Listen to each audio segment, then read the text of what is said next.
American Nightmare, Cody Rhodes, and you are listening to Potsy and Tino on the Potsy and Tino Show.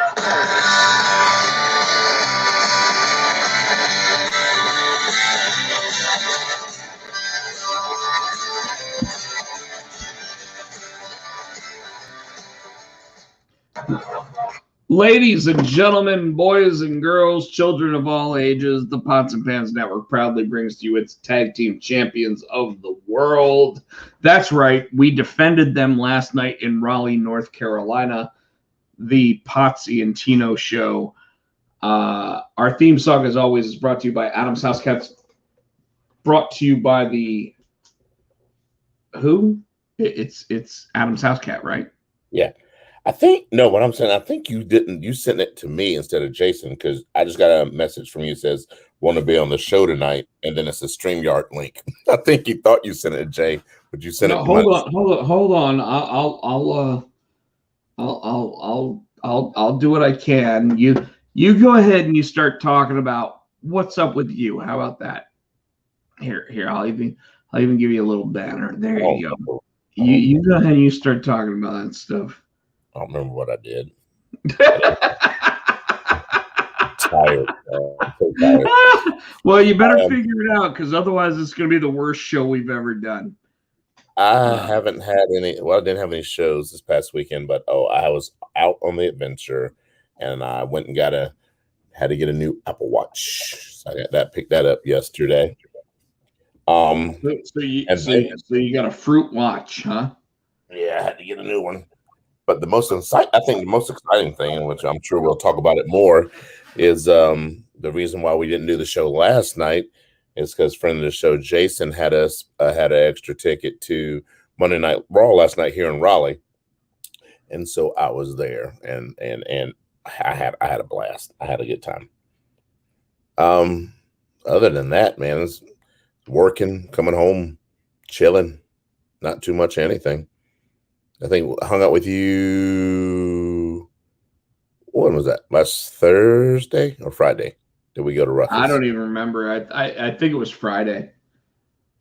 Might have been. No, I think it was Thursday. It was Thursday because Nicole had gone to a JV football game at Apex High School, and that would have been Thursday because varsity plays Friday. So it would have been Thursday that we hung out, and hadn't hung out with you or like that. Seeing you for a while, so that was cool, hanging out and just goofing off and being dumb. And that was about it for the excitement. Like I said, not really a whole lot going on. What about you? Well, what I'm doing right now is I'm actually messaging Jason, who says that he's FaceTiming with his dad while watching NXT 2.0. So he may not be on during this. But Tino, I got to tell you, because you haven't been here, you haven't gotten this little piece of money. Yeah, you come out and get it. Yeah, you gotta come out and get it, because it's got this super shiny signature on it. That's your pin? Yeah, from my liquid chrome pen. So Jason says I will try to join afterwards, but it may be a while. I also do this weekly with my dad, but I will let you know. Let your dad know he can join us too. How about that? Oh Lord. Yeah, so I got to meet hung out with Jason and his brother and his nephew at the show last night. That was cool. Yeah, so just so everybody knows, Tino was actually with Jason last night, because Jason actually posted that he had an extra ticket to the show, and Tino was sitting there basically like, Rob, I'm going to the show no matter what. So you better figure out why you're not willing to go to Monday Night Raw this week. And unfortunately, just so everybody knows, you had to work, though. I had to work. I actually legitimately had to work until 8 p.m. Eastern Standard Time, which meant that even like the house show elements that you would have gotten by being there early, I wasn't even allowed to be there for. So I wasn't able to get off in time to get up to the PNC Center, which I'm going to say right now, based on all accords of what I have read, heard, seen, or anything, means I missed probably the best Monday Night Raw in like 7 years. Told you. I couldn't change that, man. I had to work. No, last night when you called me and I was like, dude, that show was awesome. You're like, was it really awesome? I'm like, dude, this show was awesome. I said, yes, it was probably because I hadn't been to a live show in forever. You're like, yeah, that's probably it. I'm like, no, but the show was awesome. And I mean that unfortunately is how it occurs. Right? Did you DVR it at least? So you can go back and watch it? Yeah. My DVR has it now. I'm hoping it has sound this time because what show was it like 2 weeks ago where I was like, that son of a bitch didn't record with sound, and it so annoyed mad. me. Like I couldn't. I just watched the entire episode in fast forward because I was like, if I don't have sound, why the fuck am I watching this? And that's the problem with the old-fashioned TiVo systems, right? Yeah. Like the DVRs from the different providers don't have the same problems, but they do have problems. They all have problems. At some point, the hard drive that you're recording everything to screws something up. But recently, mine has sat there and said, hey, we're going to go ahead, and if you just load it up, you're okay. But if you push that fast forward button, which we know you got, because why the fuck don't you have a fast forward button? We're going to cut all the sound out for the entire fucking episode because fuck you. That's what I get from time to time with my shit. That's terrible. It made you laugh so hard. And you know what? It makes me laugh so hard because it's like what demon in hell sits there and goes, hey, by all means, go ahead, get your monthly service fees and everything taken care of. And while you're at it, we're going to go ahead and say, fuck you. You're not allowed to have this moment. So Jason says, I can't currently because we are watching NXT 2.0 together via FaceTime. We usually do this each week. Oh, that's so nice that he does that with his dad. It's okay. We'll be all right without him and his dad this week. So Tino, what else is up with you? Let's see. Physical therapy. I go back to the orthopedic surgeon on Friday, so I'll know about. Come over here because you know I'm going to punch you in the leg. Whatever. No, because I ain't going upstairs. You can bring the shit downstairs, and we can record downstairs. That'd be awesome. But I know it doesn't work. So interestingly enough, tonight, by the way, the reason why we decided to do this not local, so Tino not in the same room with me, has nothing to do with him not being able to walk upstairs, because he now is capable of walking upstairs based on his doctor's approval of that. So don't let anybody sit there and tell you otherwise there, folks. But the reason why we decided to do this remote tonight is because we thought we would have special guests. Yeah. We thought we'd have Terrence. We thought we'd have Jason. Unfortunately, Jason is watching this show NXT with his dad. Terrence, unfortunately, is actually at Ruckus working tonight. Apparently, had I messaged him 5 minutes before I did, he would have been on the show tonight, but instead he is actually working at Rutgers. What would he have not gone in? He took someone else's shift. Ah, damn. So perfectly fine. Make that money, brother. That's all I gotta say about that. So Tino, you know, like you said, there wasn't really a lot going on with you, right? Yeah. So I have a new comic book coming out Cool. that I'm not allowed to announce yet.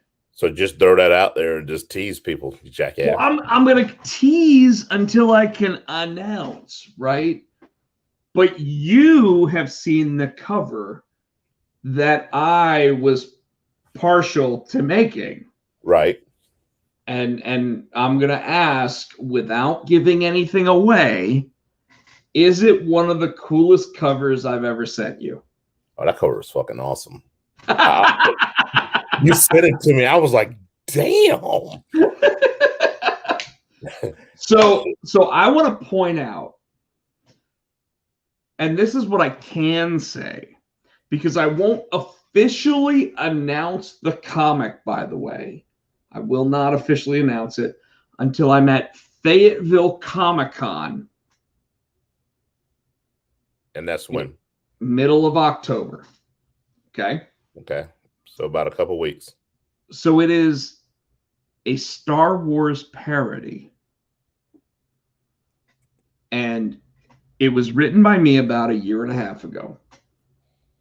And Tino, I talked to you about this. I said, as soon as I find the right artist for this, I'm going to be super excited about this book. Well, I had a local guy that was like doing like some art and stuff for it, but he was telling me all along, hey, if you find an actual artist for the book, jump on it because as soon as I find a day job, I've got to work my day job. So I went to the guy with the guy who was looking for his day job, and him and I actually worked on a cover together for it because I was like, hey, you put so much effort into working on this comic that I kind of want you to have some sort of credit involved when the book actually finally hits. And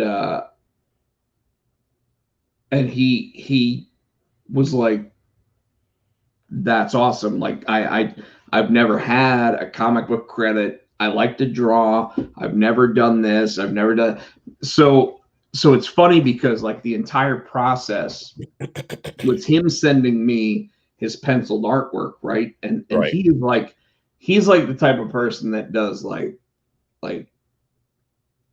completely rendered pencil artwork so that way, like when a person gets, he basically gives them like a photo realistic pencil drawing, right?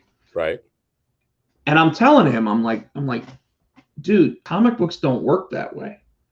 Like there's certain artists that sit there and do completely rendered penciled artwork that looks extremely realistic, but it's comic books, you know, like, and he goes, Rob, I want you to ink it. And I've inked work before, and I've, at this point, technically I'm a professional comic book inker, but I'm like, I don't know if I want to take on the process. And Tino, I sent it to you after I inked it, right? I made the right decision by inking it, right? So I sent it off to the colorist because I was like, I can't color. I've done very limited color work myself. And can I color? Yes, but it's what we call the easiest way to put it is I'm doing the flat color. Okay. So I go, okay, this is red, this is white, this is black, this is whatever. And then you send that off to another colorist to sit there and do what they call color separations. Well, I didn't even want to do that. So I gathered up information about like who the characters were and everything else. And I said, hey, you know what we're going to do? I'm going to take all this, I'm going to send it off to a professional colorist, and I'm going to let him do it because then I know it's going to look fucking awesome. Right.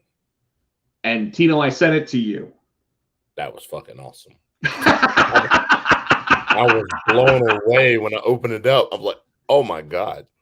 And for those out there listening to this right now, this book will be solicited for a February release. I can't even talk about it yet because I already gave my word that I would talk about this for the first time and announce it officially at Fayetteville Comic-Con, which comes up middle of October.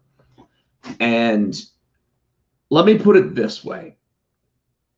The artwork that I sent Tino, when I sent him the black and white, I sent him my inks on it. And I will admit, I put a serious amount of time into inking this piece of artwork because I wanted it to be ready to be comic book ready, right?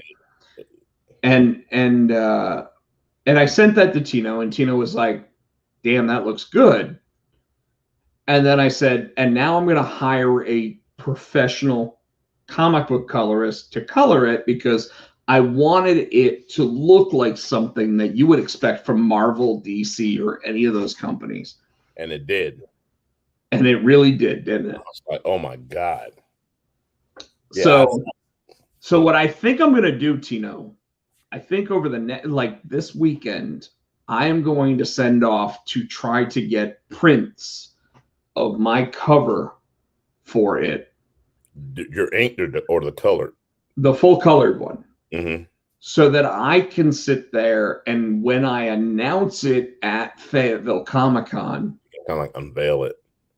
I fully unveil that specific, what I call the reveal cover, because there is a big spoiler on that cover. Tino heard the story of what I had planned. Oh my God. It is going to be so awesome. For those that don't know, what I can say is that I'm a very big fan of The Mandalorian. And for those that don't know, I am looked at in the comic book industry at this point, and I don't know why I'm looked at this way, but I'm looked at as a major parody creator, meaning a Weird Al-esque comic creator. So people have asked me, what's it feel like to be the Weird Al of comic books? And all I can say to that statement, because I am not, all I can say to that statement is it is an honor to even be considered or have the name Weird Al mentioned when I write a parody comic. Does that make sense? Yeah. So I do not in any way, shape, or form think that I am the Weird Al of comics because Weird Al has a 30-year, 40-year career of making music into parody music. And I have a 5-year career of making movies and comic books into a comic book parody. Now, I absolutely am honored by the statement, but it amazes me at how many people already think that I am the Weird Al of that genre. Well, that means you're off to a good start. Absolutely, but I mean, I'm going to be 98 years old by the time I'm actually a Weird Al of comic books, right? So let's hope that I actually am able to transfer this into getting people to want to read my original stories, which hopefully I have quite a few of them come out in 2022. So what the original stories like? The original stories like what the Artie and Immortal. Those are so Artie, Immortal. I've got another one that I've got coming up. In fact 3 or 4 coming up. I'm not originals kidding. or more parody. What's that? Three. You said 3 or 4 more. They're going to be your originals, or they're going to be parodies. They're all original stories. Cool. Like I've told you about one that is a horror anthology. Yeah. And don't be surprised if I actually work with Tino on coming up with one of these horror stories. But more than anything else, like I see certain stories that I've already come up with as the possibility for making the transition into like different medias. And you have as well. I mean, like at this point, Tino, I've told you, I've had meetings. Yep. I've talked to people. We might get 1 or 2 or 10 viewers on these shows, but the fact is that my creativity has moved on into different realms. Hell, our aspect of creativity, just talking about pro wrestling and everything else, has developed an audience. Yeah, that and the stuff like What's Up With You. I think that's a big. I think that's a big thing too. Not only do they tune in for wrestling, they just tune in to hear and watch us do stuff. And folks, this isn't like a once a week thing or an act or anything. No, this is how when Rob and I get together, this is pretty much how we act, how we talk to each other. This is being real, and I think people can see that. So I want to talk about how real you and I are with each other. Okay. Okay. Tino, you and I have known each other, I swear to God, at this point, it's over 20 years. I mean, easily. I mean, yeah. Like, I'm 43. You're 45. 8. 40, I'm old. 48. Yep. You and I have known each other since I was barely able to walk into a bar. Yep. So 22, 23 years at this point. There is no lie about that, folks. But on top of that, like last night, Tino's driving home from Monday Night Raw. Yep. And I wasn't able to go. And I call him. And the reason why I'm talking about this is because I want this show to be as real as possible. And I call Tino. And I'm like, Tino, how good was the show? Right? And Tino's like, it was fucking awesome. And I'm like, son of a bitch. Because as someone who was not able to attend Monday Night Raw and someone who was adamantly against wanting to see Monday Night Raw. He did not want to go anyway. Hearing that it was probably the best Monday Night Raw in about 5 years, based on what I've heard, read, and everything else, hurts me. It really does. It hurts me.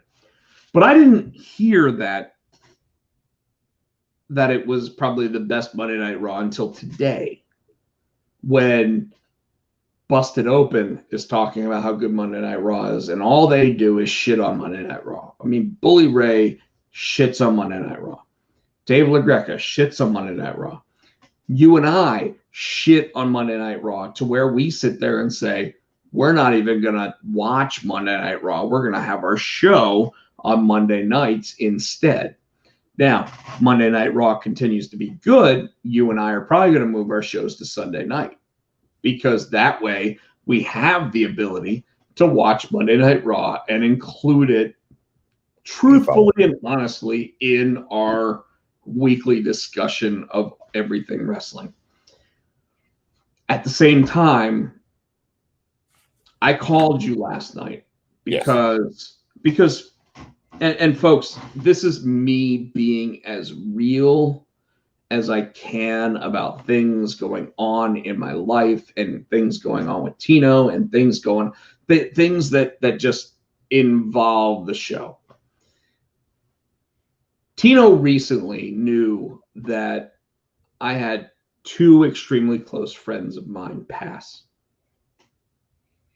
And he sat there and told me, if you ever want to talk about it, you make sure that you reach out and you call me. And I meant that.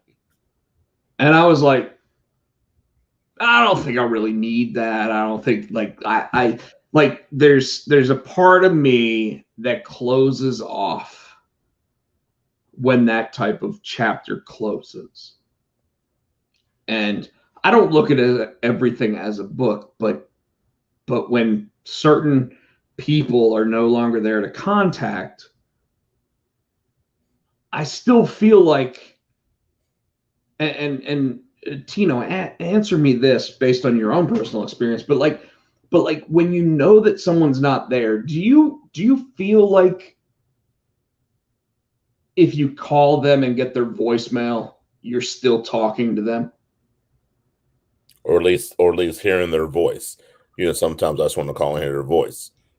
And with both my buddy Justin and one of my best friends, who I mean, literally was the first person I met in North Carolina, Chris, yesterday, everybody I knew that I'm really close friends with was going to be at Monday Night Raw. So I didn't want to interrupt them. So I was thinking to myself, who can I call? Right? And the two names that came to mind were Chris, who had just passed in July, and Justin, who had just passed in early August. And I couldn't call either of them. Now I could have, but I don't even know if their answering machine would have went to, their voicemail would have went to them at this point. Yeah. And it got me thinking, and it really made me start thinking because that my mind is always racing. I'm always going 78 miles an hour, like no matter what it is. It could be something dumb. It could be something stupid. It could be whatever. But overall, my brain is just always moving. And this is one of the things that makes me realize that I can't sleep like a normal person, where I don't sleep like a baby, because it's like my brain is sitting there going, hey, wake the fuck up. I got this idea, right? So last night, you get done Monday Night Raw, right? And I call you. Yep. And folks, this is real. This is like I'm kind of emotional about it, but at the same time, like, I call Tino and I'm talking to him about like what he saw on Monday Night Raw, what he liked about it, everything else. And I said to him, I was like, I don't want you to worry about me. I don't want you to worry about me. I'm not the type of person that's, like last 2 weeks or whatever, we talked about Daphne, where she was worried about not being here anymore or anything else. And I don't know how uncomfortable I'm making Tino feel right now, by the way. No, not making me uncomfortable. I'm making me feel real uncomfortable, by the way. I just want to let you know. But I already know what the conversation is, so I'm not. What's true, you do. But I'm sitting there talking to Tino, and I'm like, I want you to know that no matter what I say next, you don't have to worry that I'm not going to be here tomorrow. And those are the exact words I used. And the reason why I said that was because I didn't, and I know based on my relationship with Tino, he wants to know the truth. He wants to know honesty. He wants to know what's going on. But he also wants to know if he has to worry about me. And I said to him, I was like, you don't have to worry about me. I'm going to be here tomorrow. Most of this is just my brain is firing off in too many directions.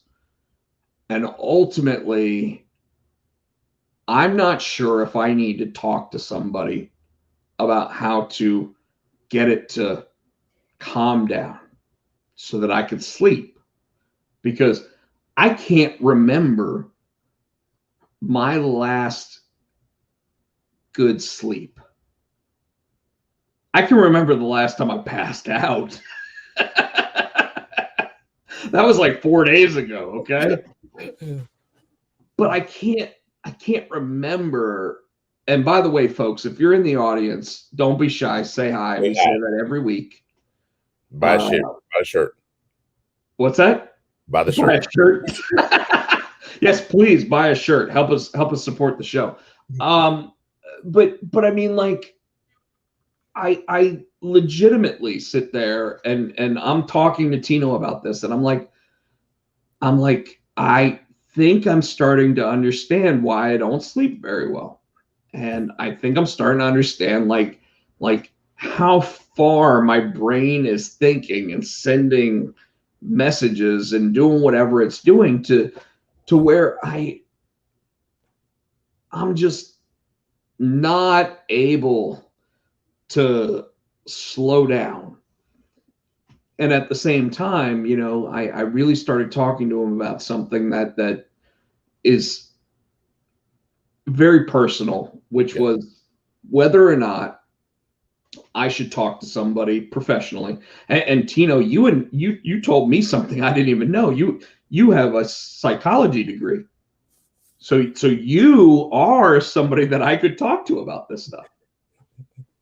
And that was funny because you were asking me, well, am I this? I'm like, no, you're not this. You're not this. You're not this. I'm like, but you are some of this. I said, but you're not this.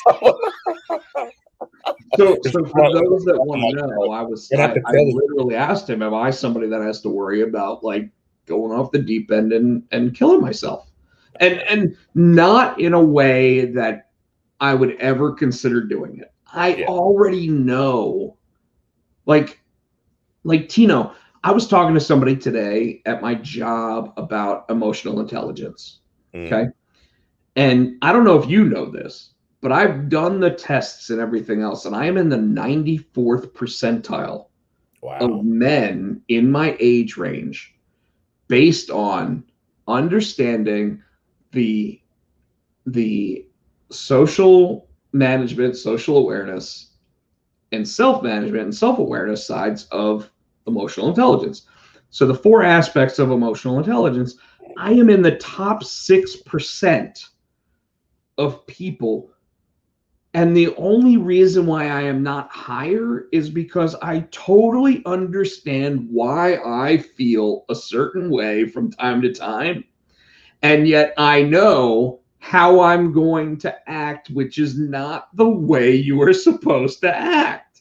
So if somebody sits there and throws a chair over my head and it crashes right above me, like right here, I know that the way that I'm going to act is like, what the fuck just happened? Who's getting beat up? You know? And I understand all of that.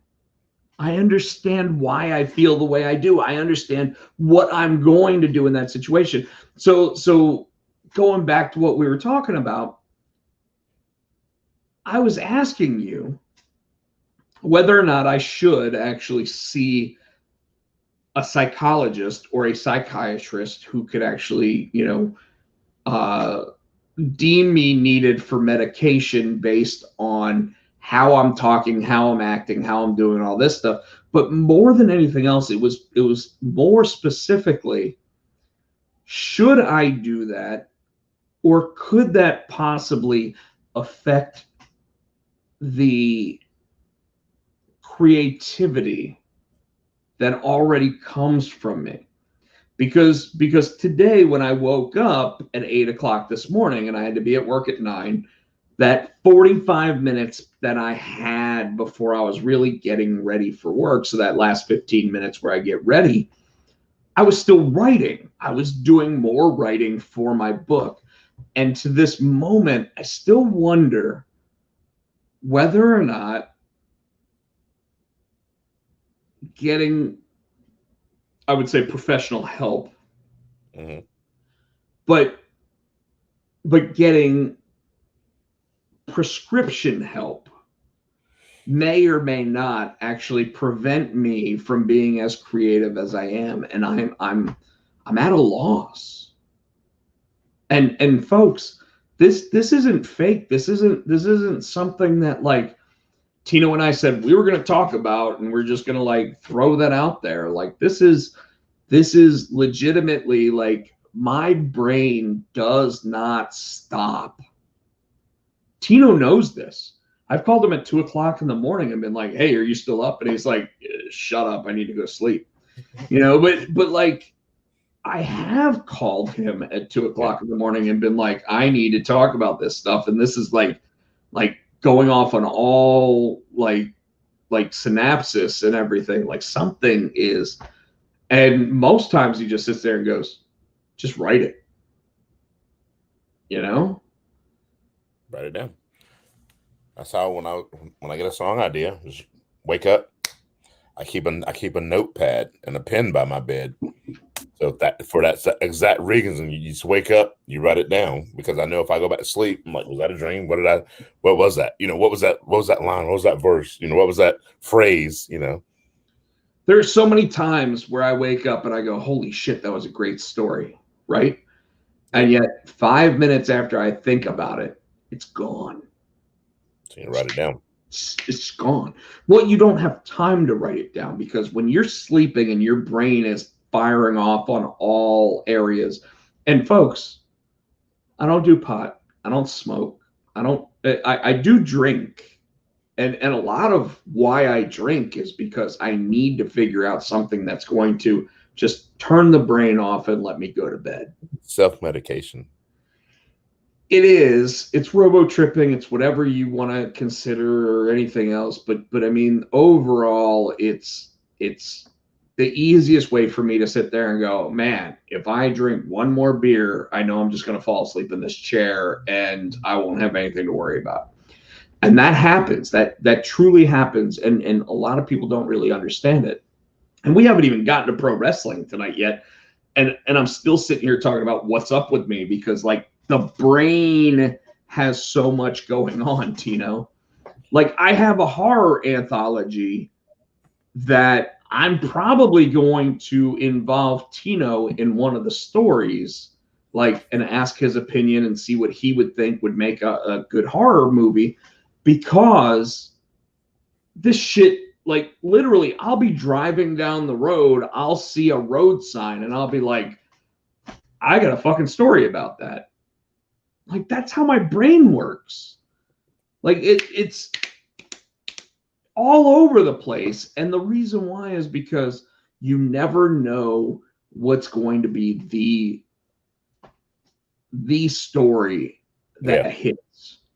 So if you have an idea for one, you just want it to, like, you just want to jot it down, get it down on paper, whatever.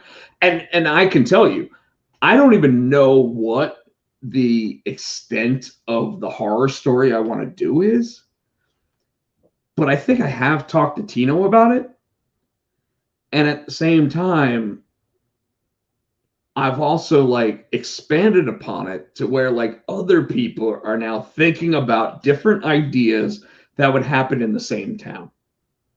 And that's like, anytime you can do that, anytime you can spark the imagination of other people and get them thinking and get like just the juices flowing, it's fucking phenomenal, man. Like it like you know, like last night you probably for about 10 minutes were like, Rob, should I have to worry about you?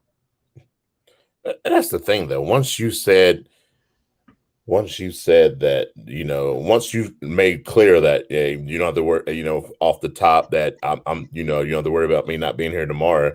I wasn't worried about you anymore. I was not worried about that anymore. I was worried about, okay, then what's going on? And once you explained it to me, it's nothing I haven't seen before, nothing I haven't heard. You know what I'm saying? I hadn't heard before. It's not.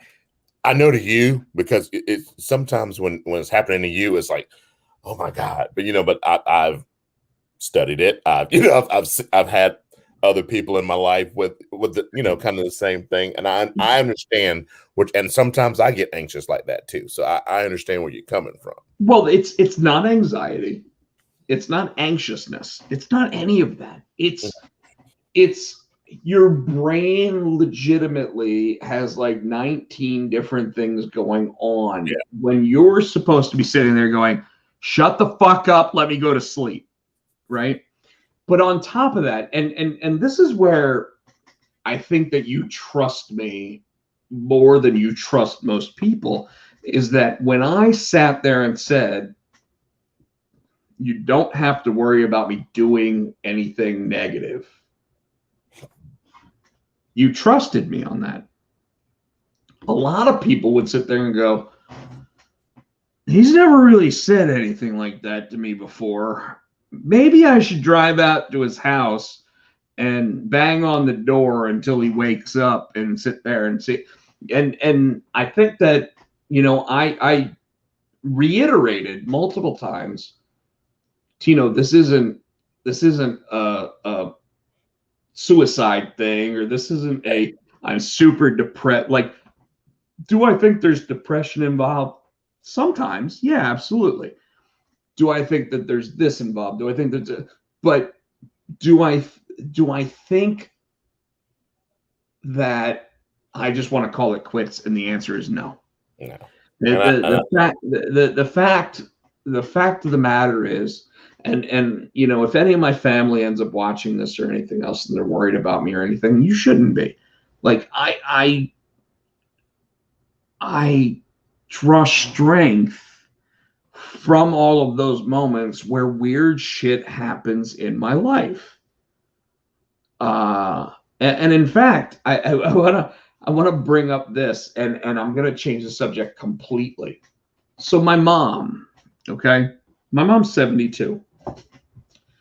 And folks, we haven't talked about wrestling at all yet. And I know Tino wants to talk about the best Monday Night Raw that happened in years. Mm-hmm. So we may cut out some of the other shows so that we can specifically talk about that, because I'll be real with you, I saw a couple of the matches and they were all without volume. So Tino, even though he didn't get commentary because he was there live, did get to see and got the feel of the crowd, which apparently was one of the most hyped up Monday Night Raw crowds in a while as well. But my mom went to her family childhood beach place. Okay. My mom's 72.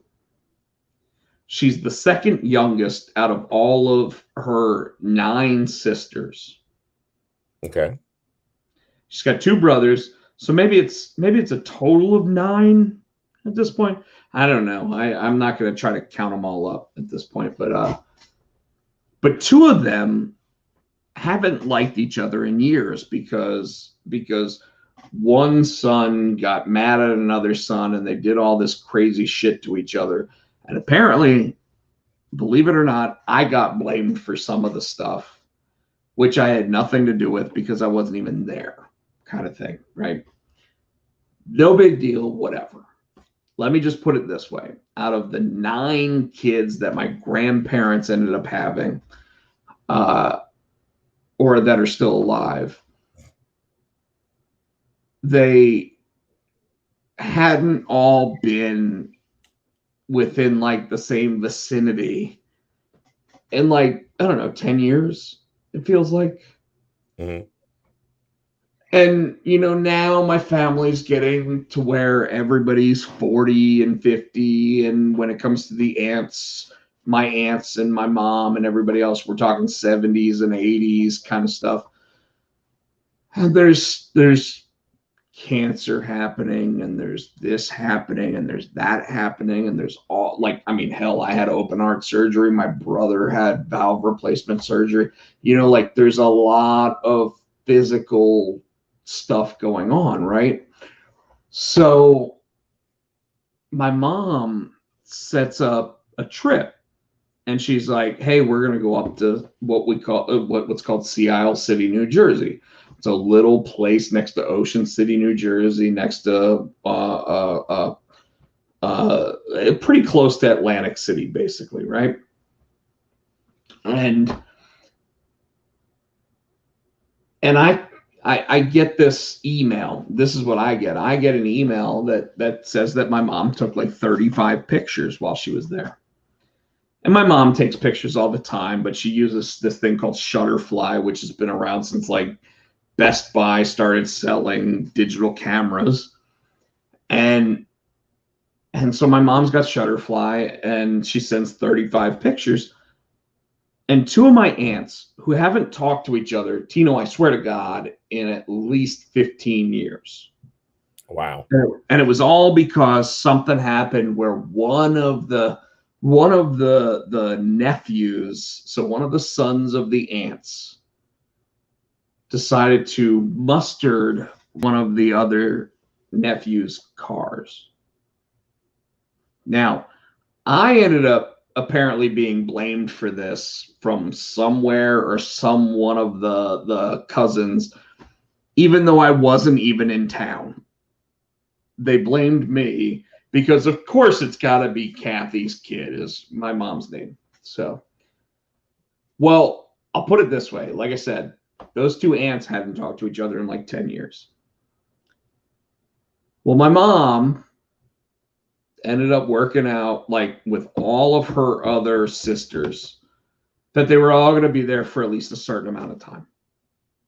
And then the two that don't like each other anymore, and I'm not going to name them by name or anything else, but the two that didn't like each other anymore suddenly were like sitting on a boardwalk bench with each other. Right. While everybody else was in one of the shops trying to buy stuff and everything else. The two of them are just sitting on the park bench, just conversing and having a good time and everything else. And I was asking my mom today, because I hadn't talked to my mom had been gone for like 2 weeks and I hadn't talked to her. And, you know, like at this point, I try to get in touch with everybody that I really care about within like a week, because you just don't know anymore. And it's starting to piss me off that you really don't know. But I call my mom and she's like, "Oh, I'm sorry I didn't call you and blah, blah, blah. But did you get the pictures?" And I was like, "Yeah, you seemed to get the two aunts together." And they were like standing next to each other and hanging out in Atlantic City together. And she goes, "It was awesome." And I'm like, my mom never uses that word. And she goes, awesome. "We had a great time. There was one aunt that only showed up for like a certain amount of time, and that's because she was worried about having to wear masks and do this and do that, whatever." And my mom finally sat there and she said, "And there was only one moment in the entire week that I hung out with my sisters."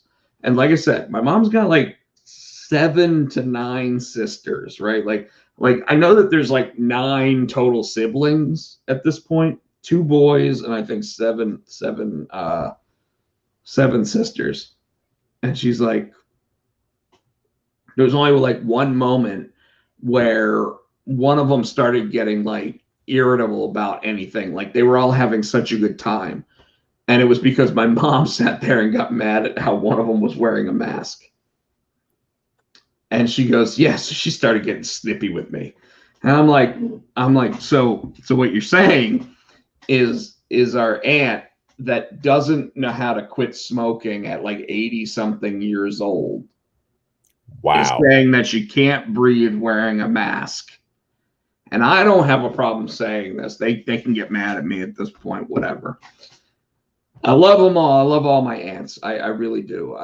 In fact, I'm hoping to see my uncle and aunt that are in Kentucky when I go out there next month for the horror convention. But you know, I'm for real. Like, if you smoked all your life and you feel like you can't breathe through a mask at this point to prevent you from getting the coronavirus, like, like you probably should have given up smoking about 10 years ago. You know what I mean? And my mom was like, that's the only time that we ended up having any problems the entire time. Now, just so you know, they went to the little beach town that my aunt or my grandmother and my grandfather, when they were, I mean, young, would go to, and that's where they would spend their summer vacation, right? So when my grandmother and grandfather passed away, there's actually a bench that all the sisters and brothers bought that is dedicated to them and says in memory of Mary and John Fisher, so that way, like every time they all go up there, they all like take pictures sitting on the bench and everything else, which is really cool. You know, because who does that anymore? You know what I mean? Like Yeah. my friend Justin, who passed away about a month ago, his wife said, hey, we're thinking about buying a tree that's going to be planted in his honor and everything else. And I was like, that's super cool because that means it's going to grow forever kind of thing, right?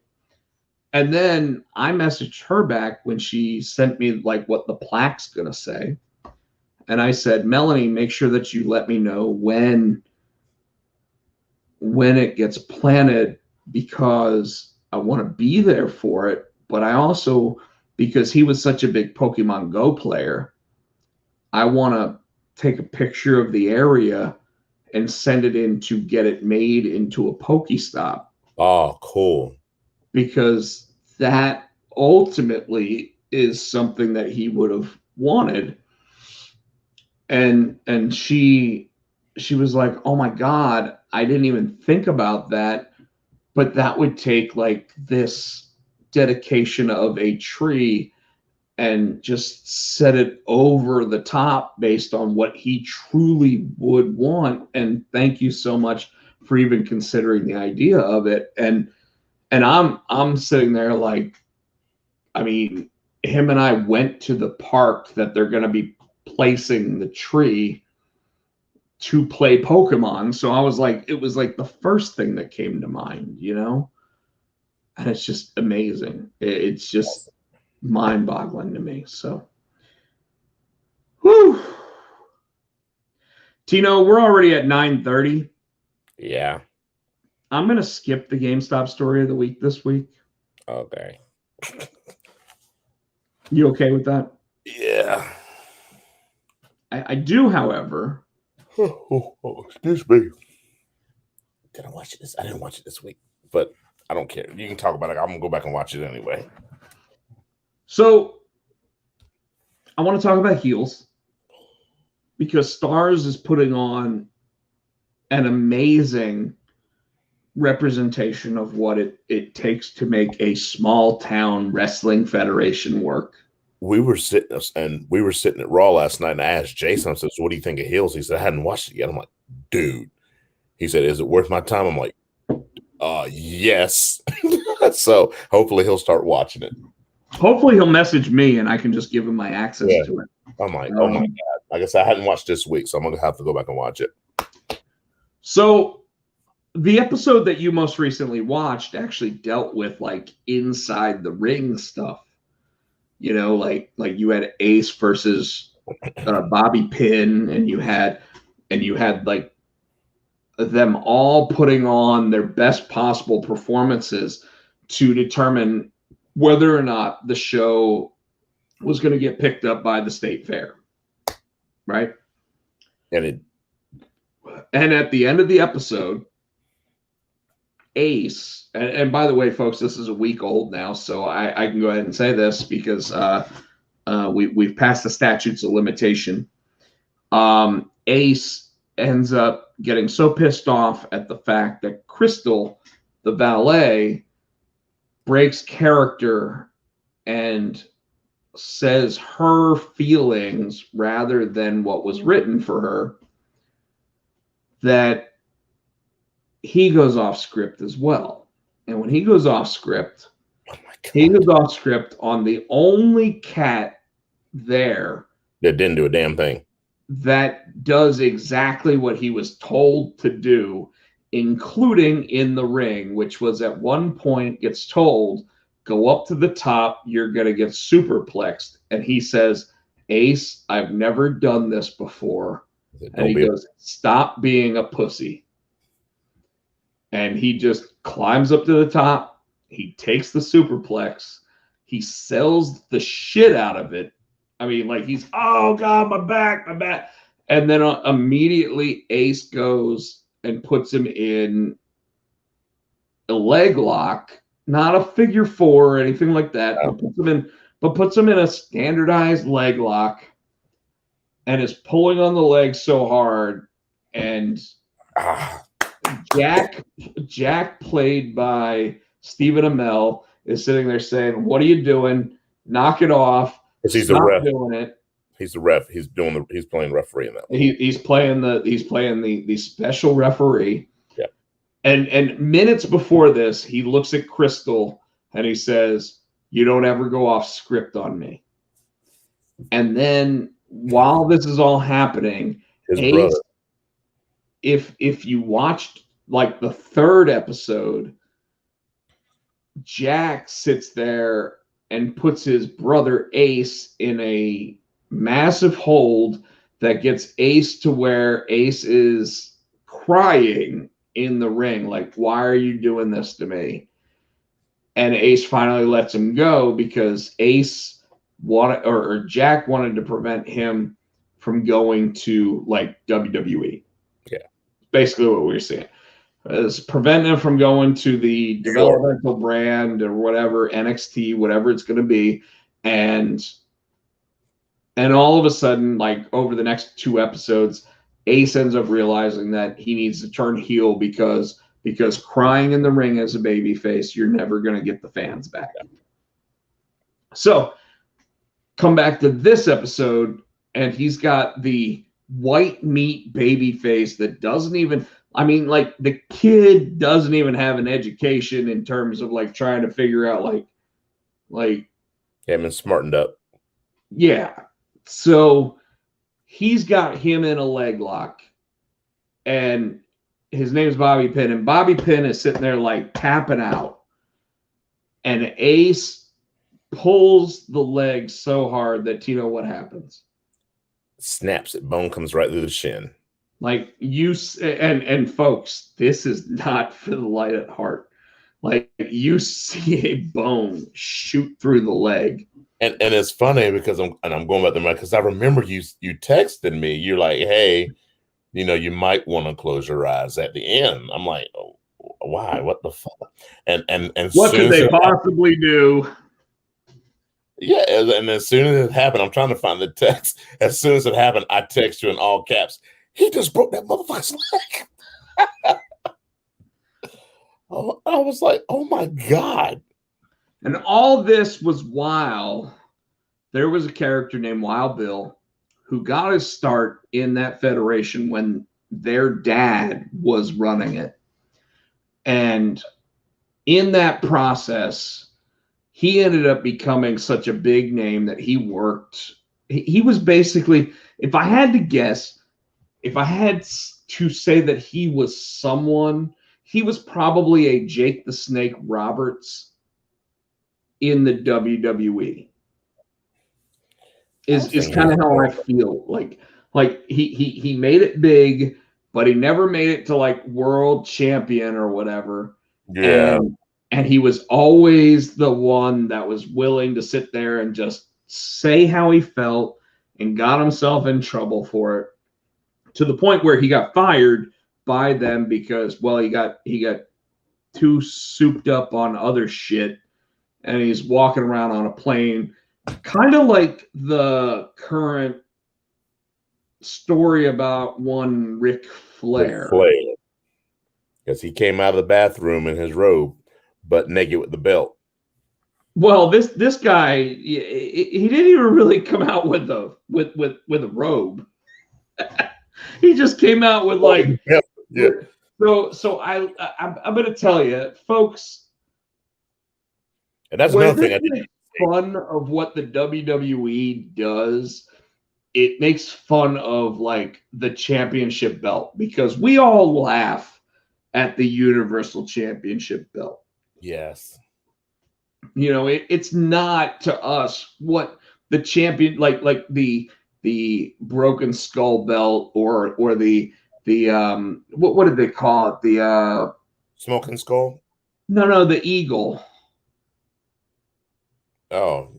The winged eagle, the Yeah. winged eagle belt, you know, like the two wing belt or whatever that the championship was. Like at the beginning of this show, they have this meeting with Wild Bill, who, like I said, is like a Jake the Snake or a Ric Flair character, and he's watching as they're introducing a new belt that completely has like LEDs on it and everything.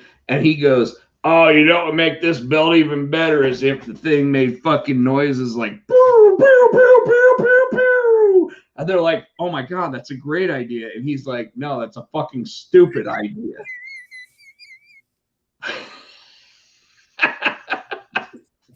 and by the way, folks, this is how we all feel about Nick Khan in the WWE management, right?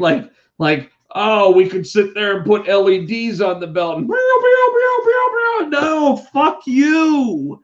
Fuck you. So of course, Wild Bill gets fired. And in the second to last episode that just happened, he said the C word. He did do that. He called his boss a corporate C. Yeah. And it went viral. And it went viral, as did his penis. I didn't need to see it. Well, I don't. I'm going to say that I don't think that Chris Bauer's penis is. But apparently, the Nature Boys is. It does. Helicopter. Helicopters. But we're not going to talk about that. We're going to leave that alone. We lost our only viewer based on what the. But anyway, with the show, Wild Bill's character enters the ring after all this shit goes down, after Bobby Pin's leg gets broken, after Ace leaves the ring, and he starts sitting there calling out basically the two biggest people in the Federation, and all the while he's not employed. So this is him going into business for himself, and Jack, played by Stephen Amell, comes down to the ring and says, and basically cuts a promo on him. And the interesting thing about the promo that he cuts, because the entire time we've been watching the show, and this is now 5 episodes at this point, Jack has been the bad guy. And Bill cuts this promo on Jack, and Bill is big time, and so Jack is this little like local guy, and Jack is getting the babyface pop because he's like, you think that you know what's going on, but you know that your entire career has stalled and you want to come back to where you started from. And all I can tell you is that if you think you want a chance at the belt, you can have a chance at the belt, but this belt's still coming back with me because this is what Duffy deserves. They're talking about like the local town and everything else. And the new episode, we learn more about Wild Bill and one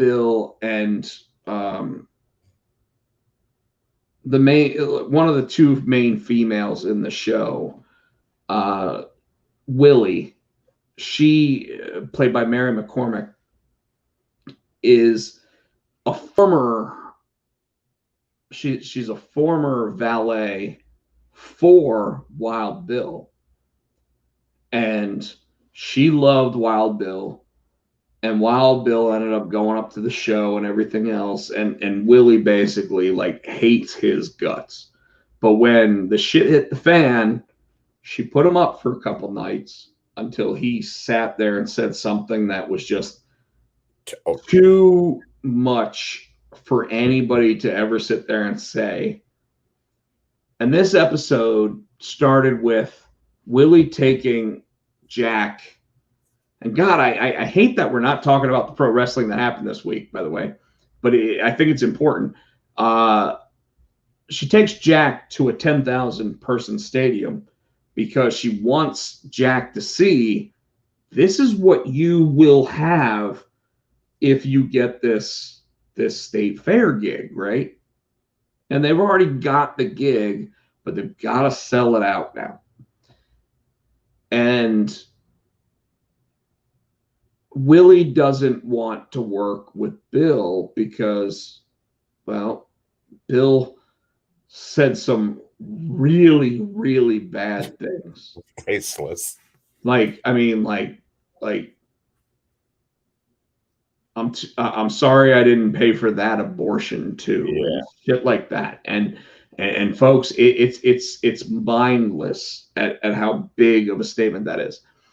This episode isn't as big in the pro wrestling or anything else, but there are some major things that happen in it. And I think we're getting closer to the moment where Crystal, the little valet, is gonna be a wrestler in this, but they don't actually allude to that. So that's just my personal opinion on it. So all right, so Tino, this week in AEW wrestling, and I'm gonna go ahead and just jump right to it. This week in AEW wrestling, starting Wednesday, is their biggest week ever. You have Flushing, New York, where they do the Grand Slam US Open tennis. They are having 4 hours nights in this major 12,000 person stadium. And note I just said 4 hours. So they're in 2 Wednesday and they're in 2 Friday for Rampage. They are doing 4 hours, and we're talking the main event of Wednesday is Kenny Omega versus Bryan Danielson. Non-title match. We've also got Ruby Soho versus DMD.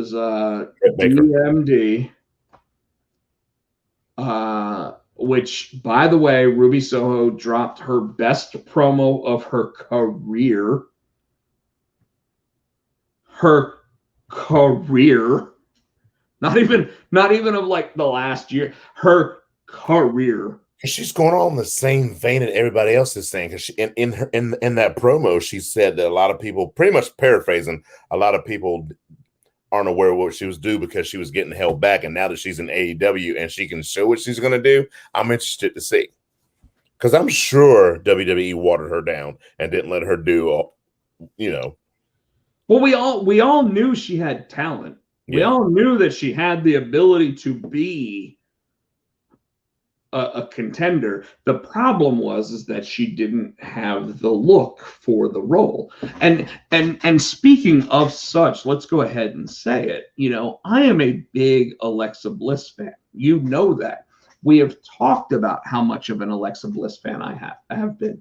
However, Ruby, working her way up from NXT, was in more of a line to be champion from NXT, but when she made her way to the main roster, was never looked at in that role. Whereas Alexa Bliss, who was never looked at as NXT championship material, immediately upon jumping to the main roster, Vince McMahon said, she gets the title. Because it goes back to Ruby didn't have the look that Vince liked. Alexa did. And we all talk about that. However, when we look at what Alexa does now, Alexa is the epitome of what the WWE wants their superstars to be. Drop on a dime, change your character, immediately jump right into the next character and be able to pull it off. And Alexa does it better than anybody else. There is no question that she is able to stop on a dime, turn around 180 degrees, go the other direction, and immediately get your attention. Well, that's just part of freshening up your character too. Though. I mean, they all do it. It's not though. It's not though, because like anybody who changes their character, like the last time I saw a character stop like that was probably when Johnny Nitro became John Morrison. Like that. You know, like and yeah. I'm not saying that other characters don't do it. Bray Wyatt did it. Right? Yes. But Bray Wyatt had all of his power sucked away, and now they're with Alexa Bliss. I don't know how that happened, but yeah. Well, and that's just it. Is that Vince McMahon realized it wasn't his idea, so he got rid of the part that wasn't his idea, and took the part that was and put it all in that, right? And that's why they are where they are. But getting back to AEW.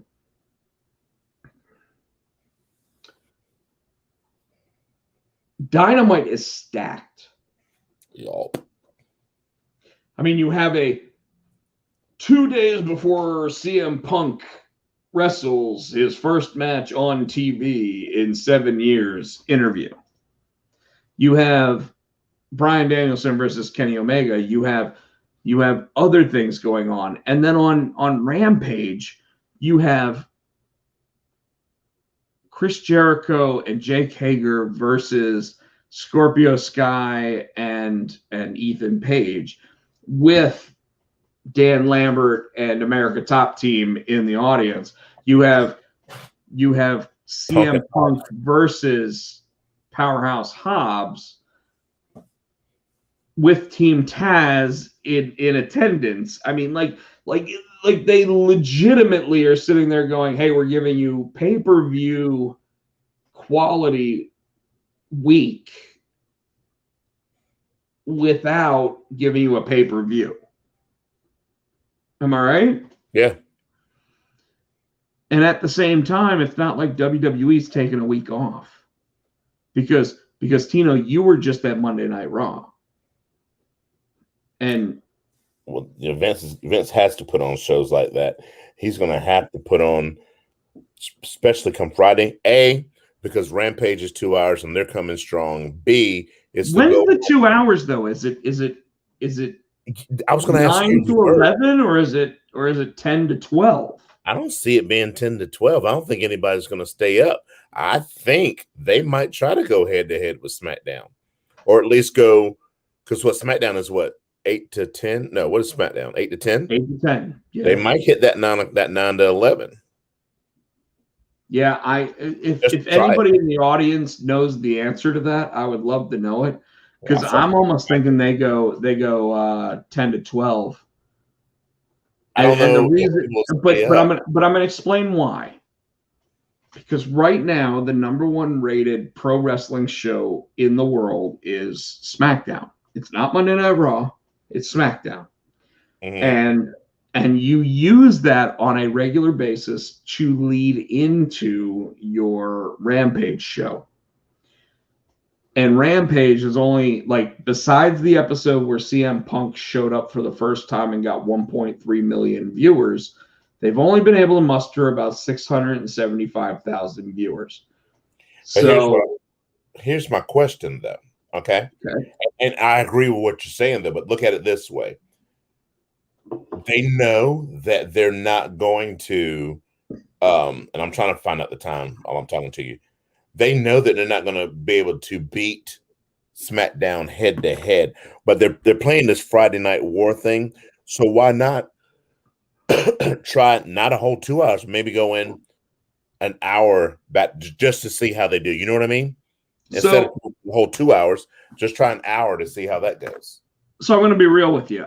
I don't think they're even looking at Friday night as a war yet. I think what they're trying to do is establish that. That was a bad choice of words on my part. Not a war, but I think what they're trying to do is establish themselves for a true, like, getting ready for a 2-hour broadcast that could be 10 to 12 on Friday nights.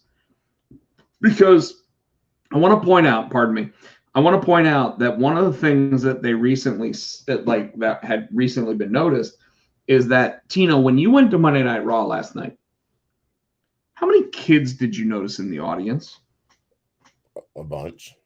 A bunch, right? Yeah. And that's for a 3-hour program that ends at 11 o'clock at night. Recently, people have said when they went to the New Jersey and Chicago shows for AEW, there wasn't a single person in the audience that was under the age of 18. And the reason why that's important, and we always talk about this rating of 18 to 49, right? Mm-hmm. Well, the WWE is trying to create that younger audience because they understand, very similar to Nintendo, and how Nintendo continues to try to build a new customer for the video gaming world going forward, that they're trying to develop a customer for life, right? Well, they don't necessarily think that that customer is going to stay with WWE for life, but they do expect them to come in at 12 years old, stay with them until 18. They might go to AEW when they're 18, but then they're going to come back to the WWE when they're at that 30 to 40 range or whatever, because WWE puts on a family-friendly product.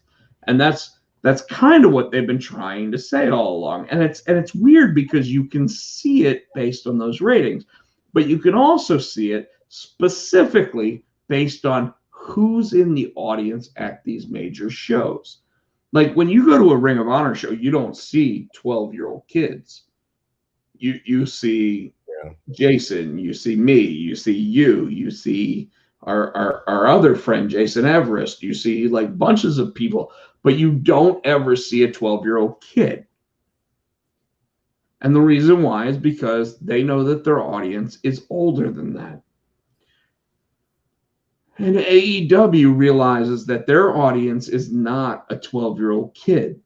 That's why they sit there and use terms like bullshit. That's why they sit there and bleed. That's why they use pizza cutters. That's why they do all of that stuff that back in the day TNT was not going to allow, but Monday Night Raw was. And now the script has been flipped, right? So anyways. 8 o'clock, 10 o'clock Friday. What about? Rampage starts at 10 p.m. Eastern on Friday. So they are still not going against. Mm-hmm.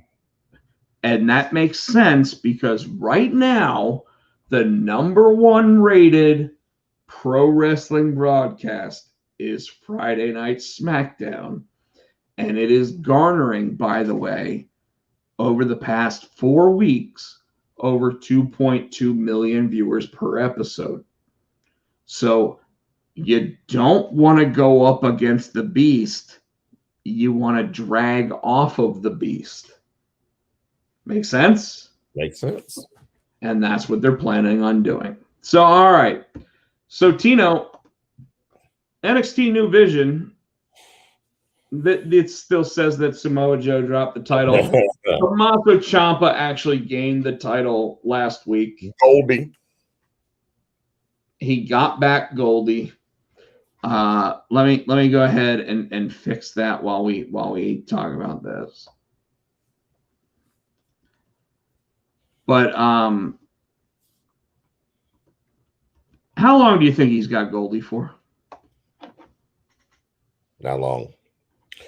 And the reason why I say that, because it kind of cheated, because when I was waiting for you to come on, I turned on NXT and it already had all the new people in the ring kind of waiting, and Ciampa came down and pretty much said, I'm looking at this new, these new people in the ring. They're hungry just as hungry as we are. They're hungry in the back. And it ended in a brawl, because To the Moon came out and he wanted a shot at, he said, hey, we shot a goalie. That'll help me go to the moon, And then LA Knight came out. Then, of course, Pete Dunne came out. So Pete Dunne was in the ring cutting a promo, and he's telling these new guys, hey, and I don't know why I'm going to this whole thing, pretty much ended in a brawl. The last two men standing in the ring were Steiner's Kid and Tommaso Ciampa again, and they challenged Braun Breaker. Yeah. Braun Breaker. Yeah. So not Rex Steiner, which by the way is his last name, Rex Steiner. But but going back to how long you think Ciampa, we talked about this last night. I really think they're pushing for Braun Breaker to grab it. So I don't know how soon it'll be. He may hold it. When's the next pay-per-view? When are they having another NXT pay-per-view? Do you know? I don't even know. Dude, I don't know if they are. And as much as I hate to admit it, I think that he's a transitional champion. He's the only one left, really, because we don't know Gargano's his contract. I think his is coming up soon. So it would make sense to put it back on Ciampa, who never lost it. He had to give it up because of his neck surgery. But I think and I hate to say it because I love Ciampa, but I think right now he's a placeholder. I don't think it's wrong to sit there and say that. And I like the fact that when WWE stripped it from Samoa Joe, that they gave it to a legitimate champion. Yes. The problem I had with it was that Tommaso Ciampa hadn't been anywhere near the NXT championship in months, years. 908 days. That's what he said. He said it. He said 908 days I was with it. He said, and on the 908th day, I got it back. So almost 3 years. Like 3 months away from 3 years, pretty much based on that. And that's just trying to do the math really quick. You okay? Don't hurt yourself. No, I'm really trying to think. And I'm glad you actually broke it down the way that you did, because people always talk that I say too much on the show and you don't say enough. But Tommaso Ciampa easily is probably the most valuable person on the roster of NXT. It's one of the cornerstones. Easily. I mean, Johnny Gargano is as well. But, and in fact, those two, if you take them away, like you completely have a brand new NXT. And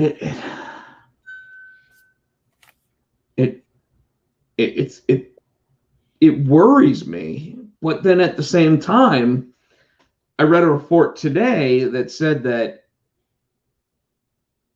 they're going to start pushing the envelope on the 18 plus demographic when it comes to NXT 2.0. So like the joking graphic said NXT attitude. Oh, right? Man. But guys like Ciampa actually fit that. Guys like Gargano could fit that. And guys like Braun Breaker do meet that, because like you want that kid to develop into what's going to be the next generation WWE superstar. So I'm interested to see where it goes. I'm not interested enough to want to tune in every week yet. I can see that. Yeah, is that fair? Yeah, that's fair. You I'm know, going to, regardless, because it's wrestling. I'm going to watch it, but but you and me, like, we watch so much wrestling, Tino. Like, if I actually watch a full 3 hours of Monday Night Raw, I don't want to watch the rest of the week. and that's the thing. We get to this show, and you're like, okay, and especially if you haven't watched the show, you're like, all right, what happened? I've watched so much wrestling that last week. I'm like, I don't remember what I watched. I know I watched it. I don't remember. So I pretty much want to ask,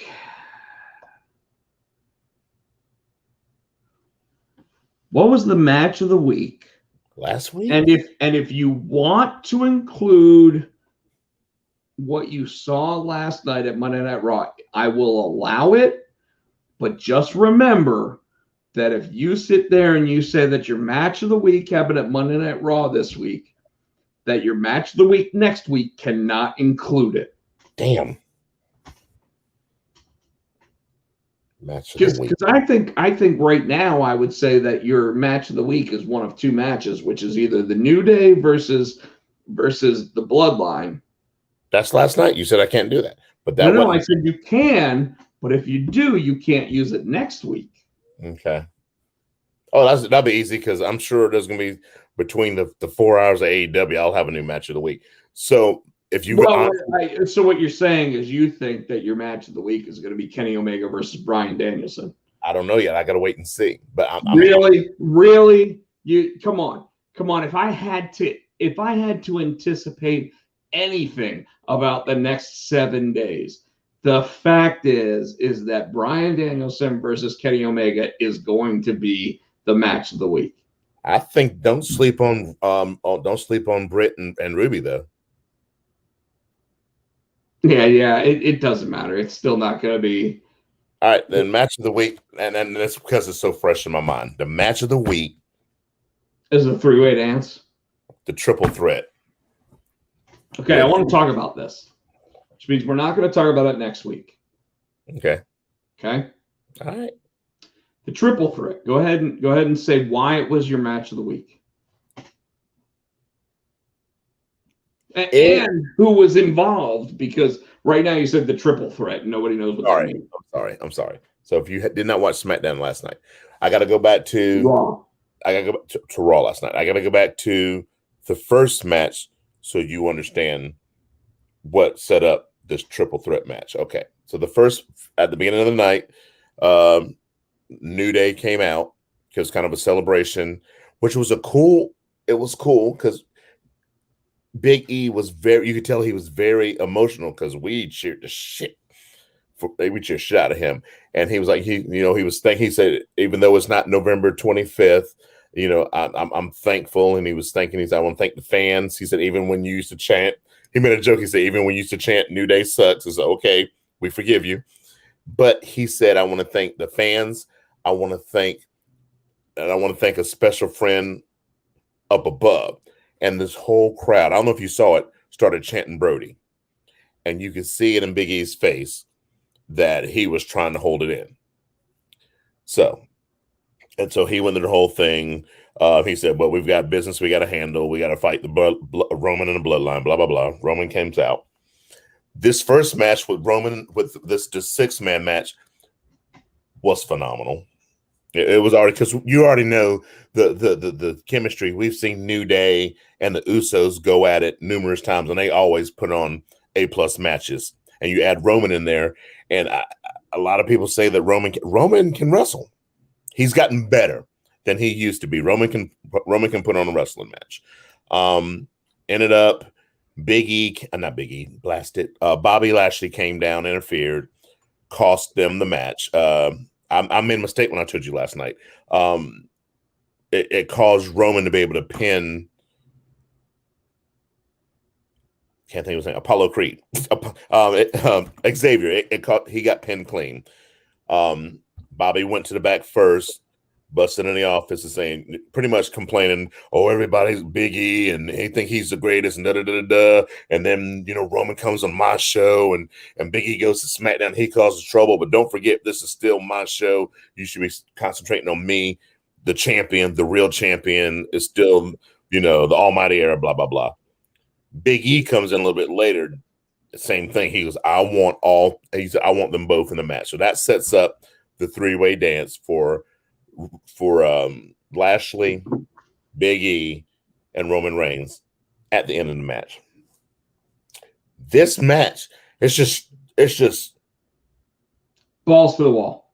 Dude, it is three bulls just hitting and smacking and beating the shit out of each other. And I don't even know. And because this match, not only because it was hard hitting, it told an awesome story.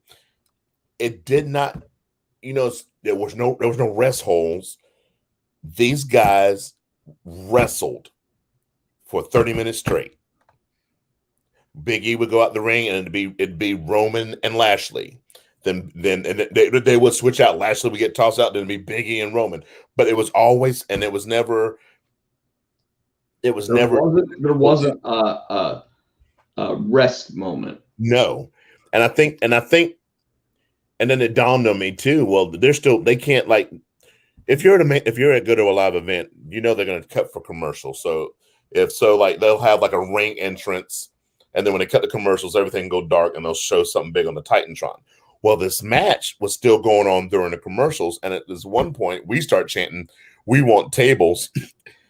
Big E goes under the ring to grab the table.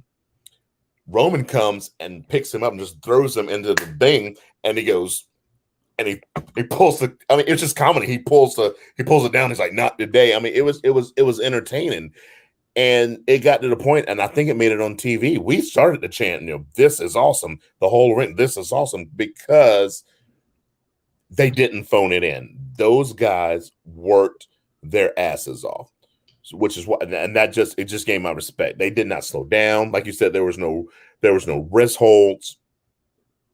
So, how much of that do you think is to show that the WWE still puts on the best product on the world? And how much of it do you think is in fear of losing the fans to AEW? I think it's a little of both. Honestly, it's a little of both. Sure. Yes, no, I totally agree. But how much, like percentage-wise, one versus the other?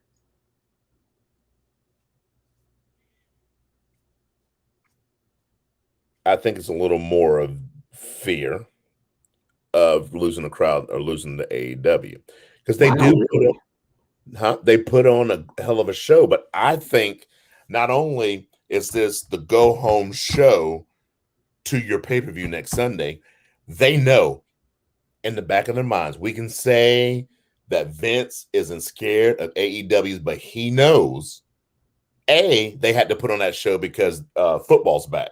So they already got that Monday Night Football. They already got to put up with that. But on top of AEW having two big shows in the same week, they had to put their best foot forward. But let me ask you, does that mean that WWE was even worried about AEW, or were they worried about the fact that 20 million people are watching Monday Night Football? I think of it's more football, because I think USA has already noticed that people are turning away, so they had to put their best foot forward tonight.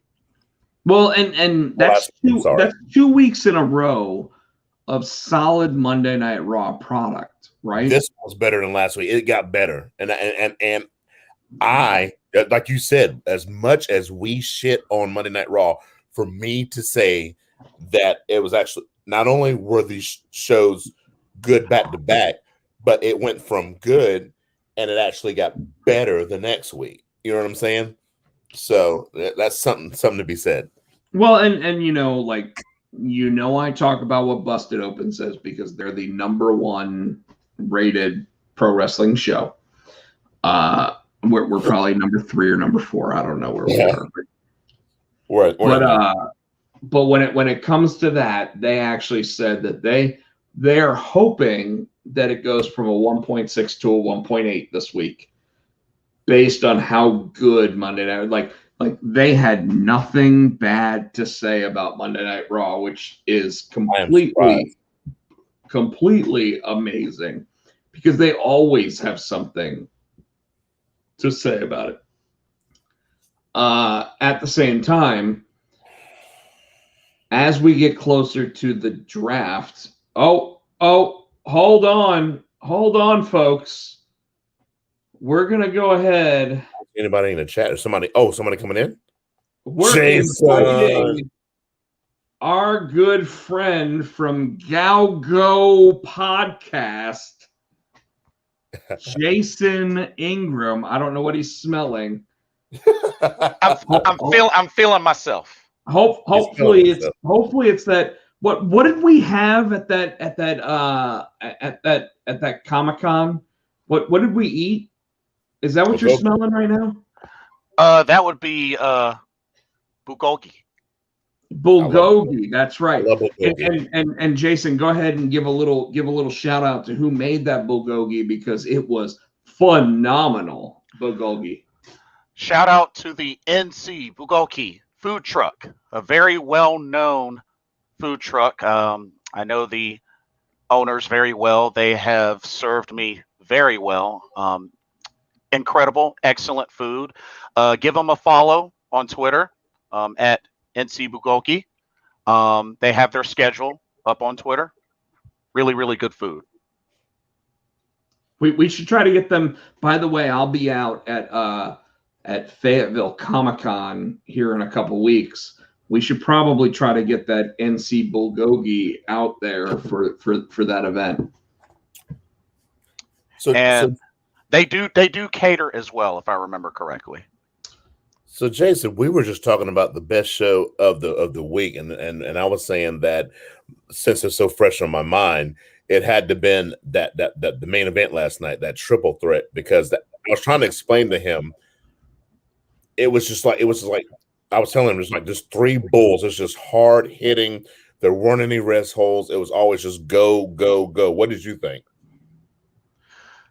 The main event was definitely hard hitting. I mean, you got three of the top guys in there. I mean, you got the two champions and a former champion. The only thing that bothered me a little bit, we have to keep in mind, Big E just became WWE champion, and on Raw, he was on the losing side twice. Yes. So that's going to hurt. And that was Rob's thing when we were talking on the phone last night, too, when we hadn't touched on that yet. Yes. So Jason, thank you for saying that, because I think that when you were trying to promote Big E as the brand new WWE World Heavyweight Champion, the fact that you had him lose this match. Now, he wasn't the one that got pinned, right? But no. he was on the losing side to the SmackDown champion, so the Universal champion. Like, to me, I felt that was a disservice, even though they're trying to say that Roman is their top champion, right?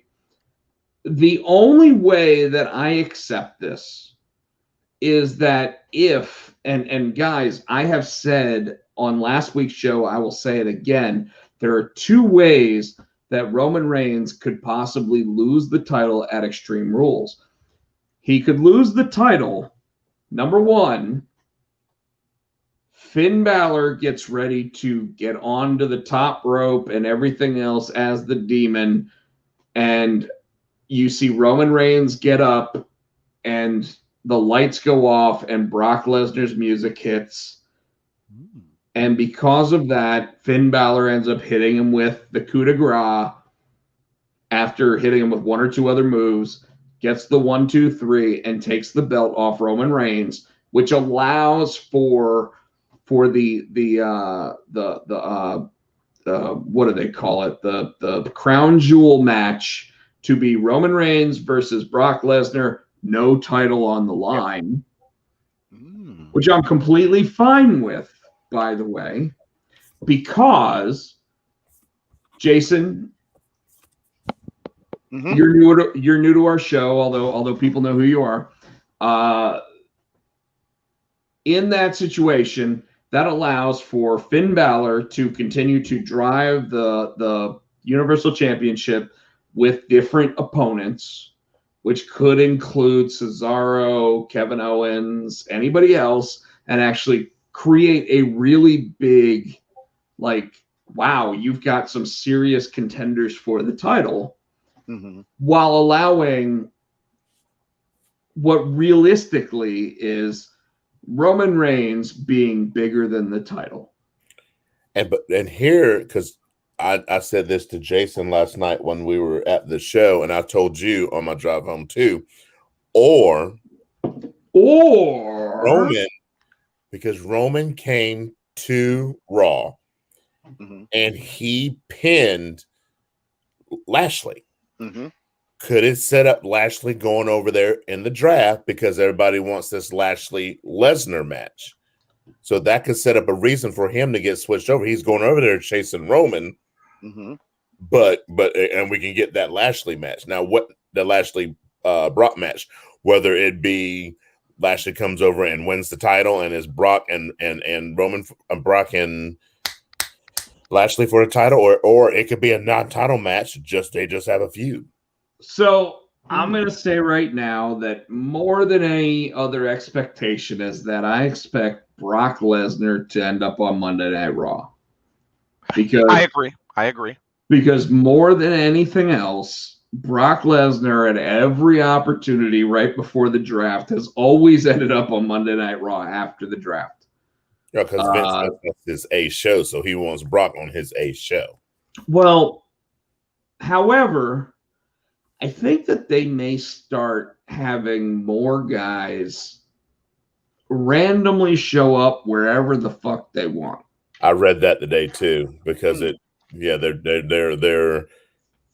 I mean, like a Brock Lesnar or a John Cena. If you're gonna have John Cena just randomly show up, why are you only having him show up on SmackDown? Yeah, that's a good point. That's a really good point. I also kind of took into account, and I told Tino this, I think that main event that we got on Raw may be a Survivor Series preview, perhaps, which, it's kind of looking a little far because, Survivor Series is in November.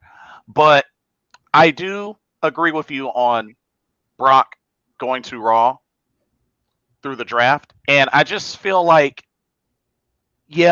Brock versus Lashley on the A show would probably be more feasible. But with the draft pretty much right around the corner and just a lot of different things happening, especially even seen in this go-home show. I mean, the real Shayna Baszler came out. We got a new tag team and the cousins of Humberto Carrillo and Angel Garza.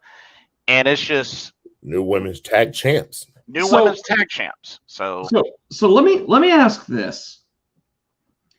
Did you notice over the past week or so that the WWE actually did start giving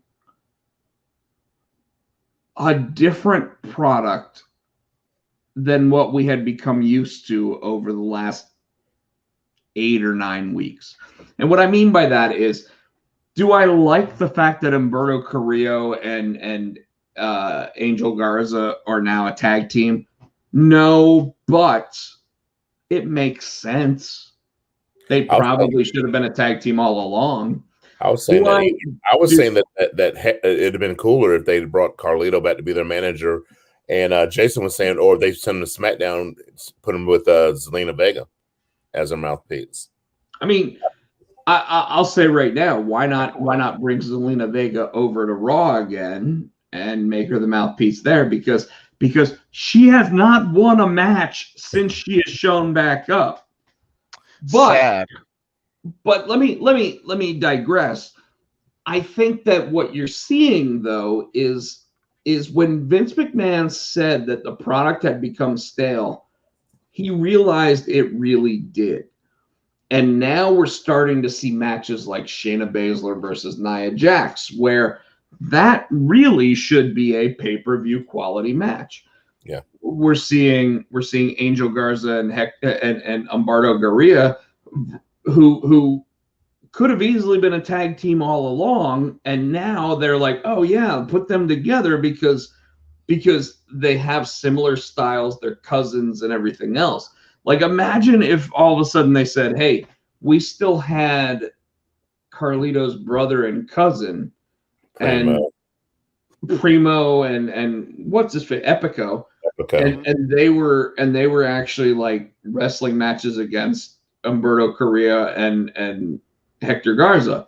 Like it would blow your mind at the amount of quality that would be happening in those matches.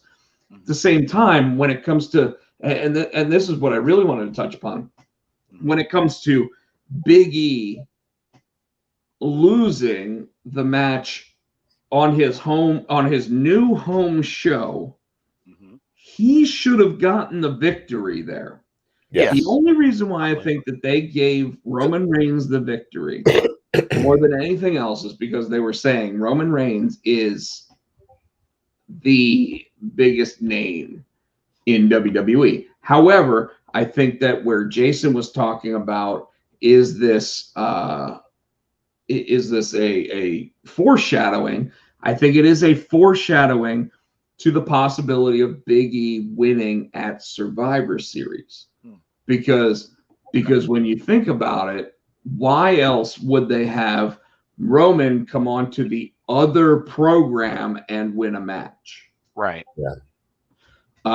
However, are any of those guys going to end up being the champion by the time it comes to Survivor Series? Because if WWE did it correctly, okay, Tino, you and I talked about when we expect The Rock to show up, right? We do not expect him next year. Year after in Hollywood. We expect him in Hollywood. Jason. 2023, right? Yes, 2023. So as such, do you truly want Roman Reigns to be the champion for 900 days? And the answer is going to be no.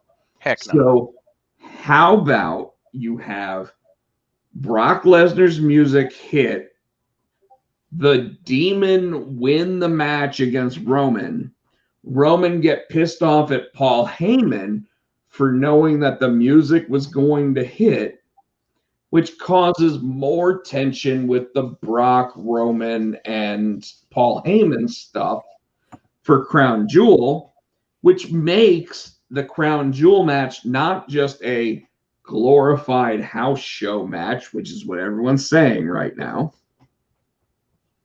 You do all that, and you allow Finn Balor to continue on as Universal Champion, wrestling the people that truly deserve Universal Championship matches while Brock and Roman are in their feud.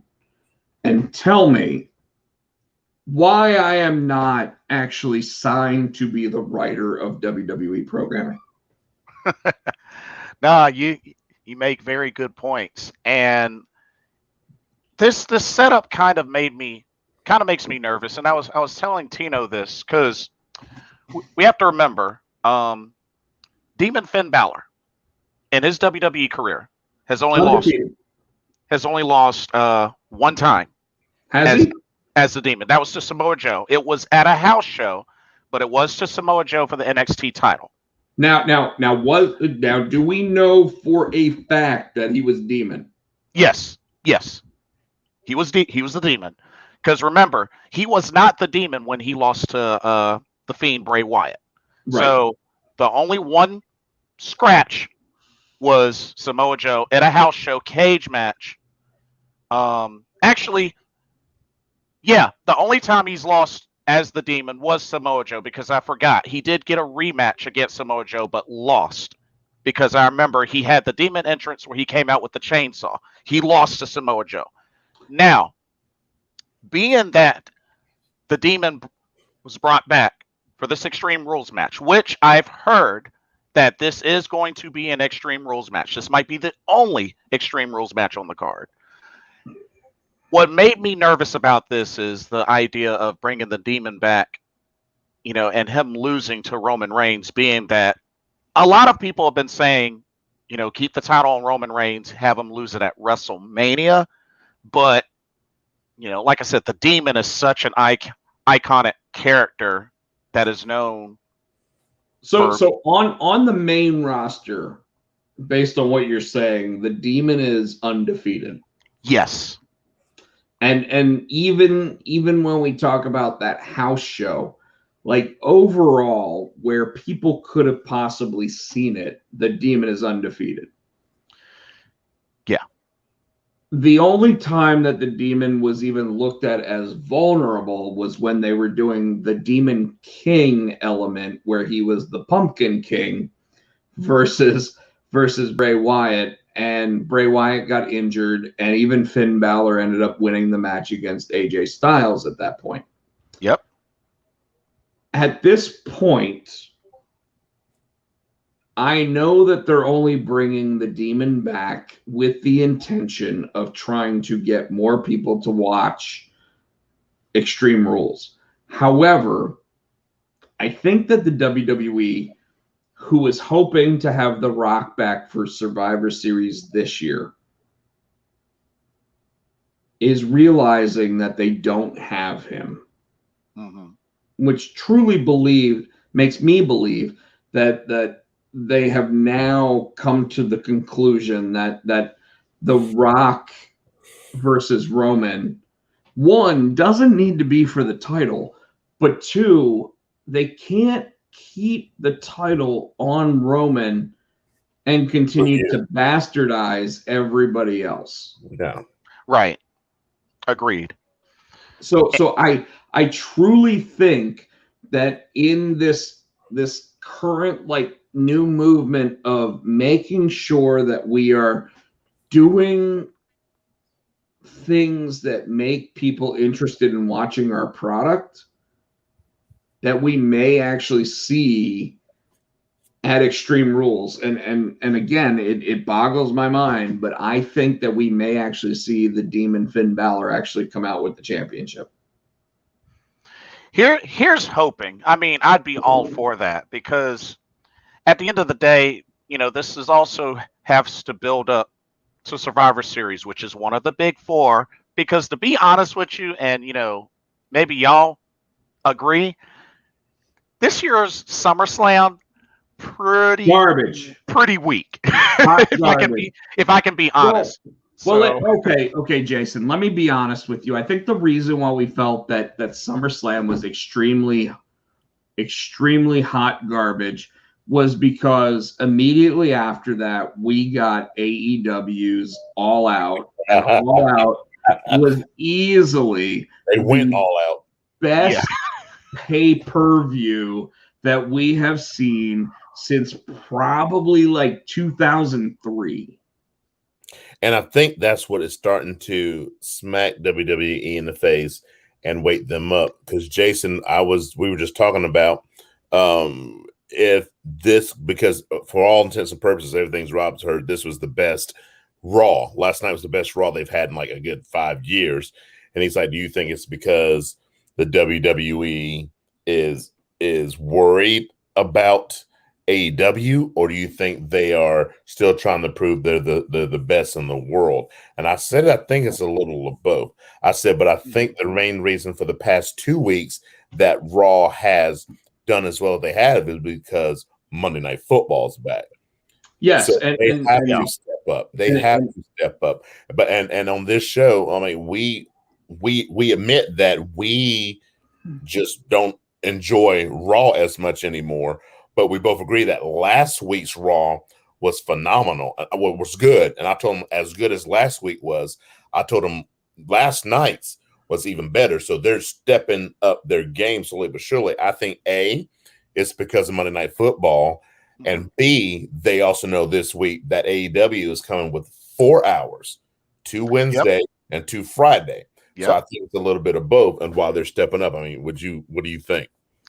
I definitely agree. And there's even certain things that even give that away. Even if it was a situation where WWE's low-key worried, you have to think, using Big E for an example, when was the last time anybody intentionally said ahead of time, I'm going to cash in here? The only time that it ever happened, Cena did it. Jason, the only time that it ever happened was 2007 when it was Rob Van Dam. Bingo. And he cashed in at the second ECW one night stand. I think Bingo. Cena did it too, though. Cena called his shot. He said, "I'll be." No. You know what? Tino is correct. It was Cena, but he lost, right? But he lost. He did lose because it was against CM Punk, and CM Punk turned heel and ended up having a match against The Rock at Royal Rumble. Yep. So yeah, so that was 2011 if I remember correctly, or 2010. So that just goes to show you. But even still, the idea that Big E Langston or Big E, and we've got a couple comments coming in now. So let's go ahead and take a look. We got hot shotting all around right now. Fun to watch. Thank you, David. Howdy, folks, from Chris Barrett, finally joining the broadcast. As we wind down. Day 4 of my 10-day vacation. I'm bored already. Well, you should have just been joining us on the show. Got him. And no, it was 2006 Rob Van Dam because it was ECW One Night Stand 2. No, I said that's what it was, 2006. But then they also did have John Cena did call it out because it was, I think, the 1500th episode of Monday Night Raw or whatever. Maybe the 1000th episode. I think it was the 1000th. 1000th episode of Monday Night Raw. And that was when CM Punk ended up going heel and having his match against The Rock, and then John Cena versus The Rock happened at WrestleMania, and that was the year that CM Punk faced The Undertaker at WrestleMania. You said 2000. So I may have said 2007. If I got it off by a year, I apologize, Chris Barrett. Thank you very much. I have been drinking things called Gorgeouses. Wow. Which is a pumpkin beer. So that's why it's gorgeous. But anyways, so Jason, while I've got you on the show, out of 100% chance, what is the percentage that Finn Balor walks out of Extreme Rules as the Universal Champion? 30. A 30% chance. Okay. That is probably better than any chance that anybody has had against Roman Reigns when it comes to the championships. Yeah. So Tino, what do you think? The chances of Finn Balor winning? Yeah, I'm sick with you. I think it's a good fit. 3 out of 10? I'm gonna give it 4 out of 10. I'm saying it's a high probability he's walking out of there with that belt. So you're starting to say so all three of us are probably saying that there is a better chance. Chris Barrett says he gives Balor a 25% chance. I legitimately right now think that there is a better chance based on Vince McMahon sitting there going, we gotta change things up. I mean, like he legitimately had Big E as a babyface call his shot and then turn in and grab the championship in a way that almost made him look like a heel. Yeah. Mm-hmm. Yep. and yet Biggie still comes out looking like the babyface at the end. And I've got to think that at this point, they have got to start planning Roman Reigns championship, or Roman Reigns just as like the biggest name in the industry, with or without the title. And let us also keep in mind, this could be the opportunity that finally Finn Balor has some sort of run, being that he never had a official run with the Universal Championship that he never lost. Well, they like forgetting that he ever had the Universal Championship. But I want to point out that more specifically, the idea that Roman Reigns currently, his latest gear shows the bloodline with the Universal Championship right on the t-shirt. Yep, nice t-shirt too. It's a nice t-shirt, very, very Godfather-esque. I like the way it's black and white, but they're all wearing the red ties. I think that's cool. Well, and see, if it were me, I would have also made sure that the Universal Championship had the blue in it. Yeah. But my point is that t-shirt becomes defunct, and that requires them to make a new bloodline t-shirt if Roman doesn't have the title. So you get your money out of it for a couple months, and then you sit there and you grab another t-shirt. I think that Reigns is like Hogan. They need a belt at first, but they got to a point where they don't need the belt. Yes. So what Chris Barrett's saying is that at some point you don't need a belt. If you're big enough in the industry, you don't need a belt. John Cena doesn't need a belt. The Rock doesn't need a belt. Austin doesn't need a belt. Ric Flair needs to put clothes on. But CM Punk doesn't need a belt.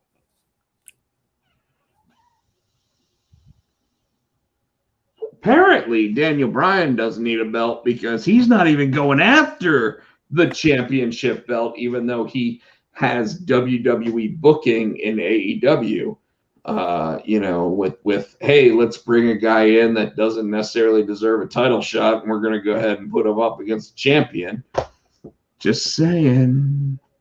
We ain't got time to go through all that. We don't.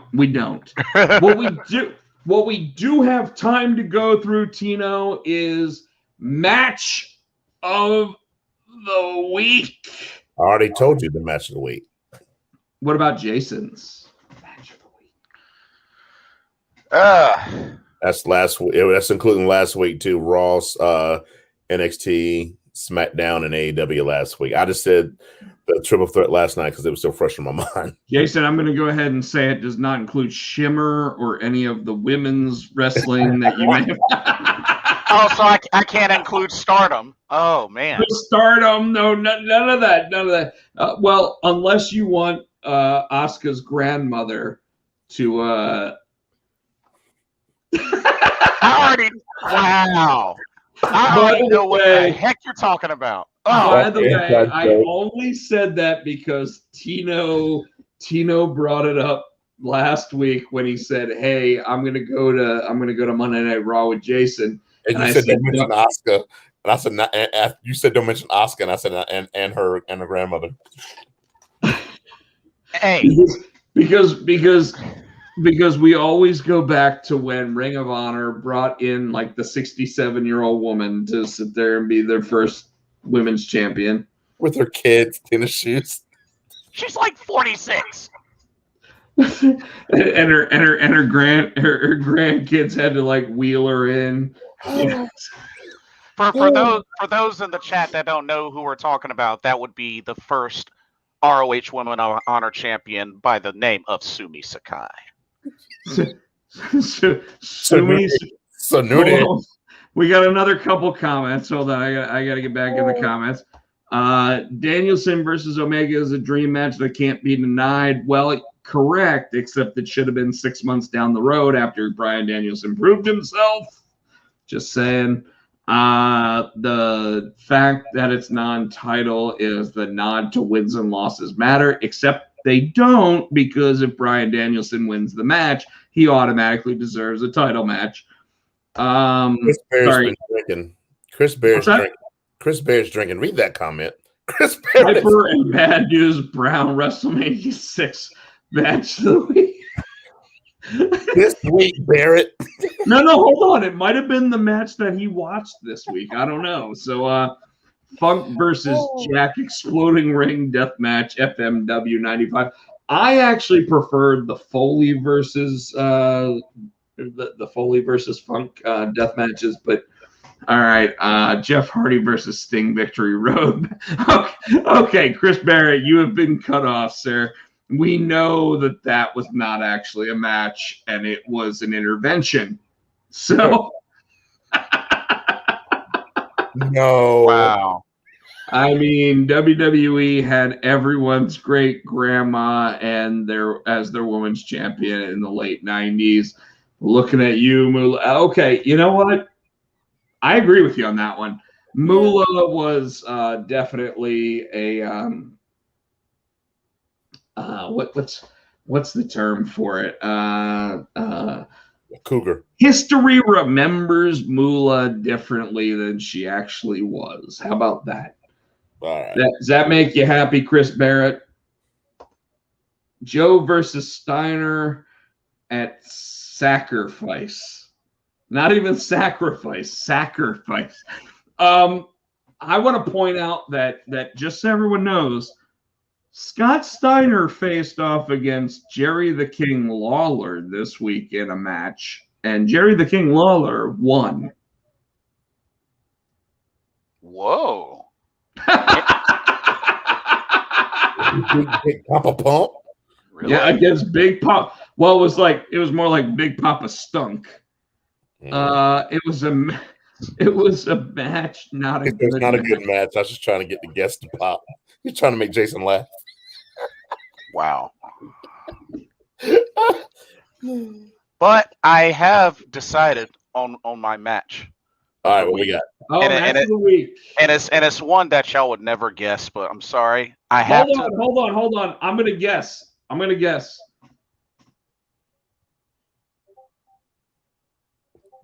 Nia Jax match on Raw. Oh no, it's not even WWE. AEW? No, it's Stardom. I already told you, no Stardom, no none of that stuff, man. Come on. Well, shoot, that makes it more difficult. Stardom. I mean, if that's the case, then I'd have to say the Fatal 4-way match on NXT, the crown Tommaso Ciampa, the new 2-time NXT champion. And I am completely fine with Tommaso Ciampa winning Goldie for a second time and bringing her home. And for all those people that didn't notice, Tommaso Ciampa posted videos of him and his daughter in Goldie. Yep. And I'll tell you, it really felt like a homecoming. I got to be real. It felt like a homecoming. David Ward says that Lawler still draws. He's not wrong. The guy still draws, although they did say that the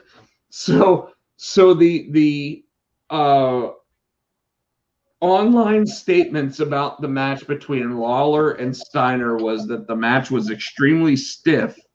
And the reason why was because the two men could not actually knock each other down permanently, and nobody could actually their joints were stiff.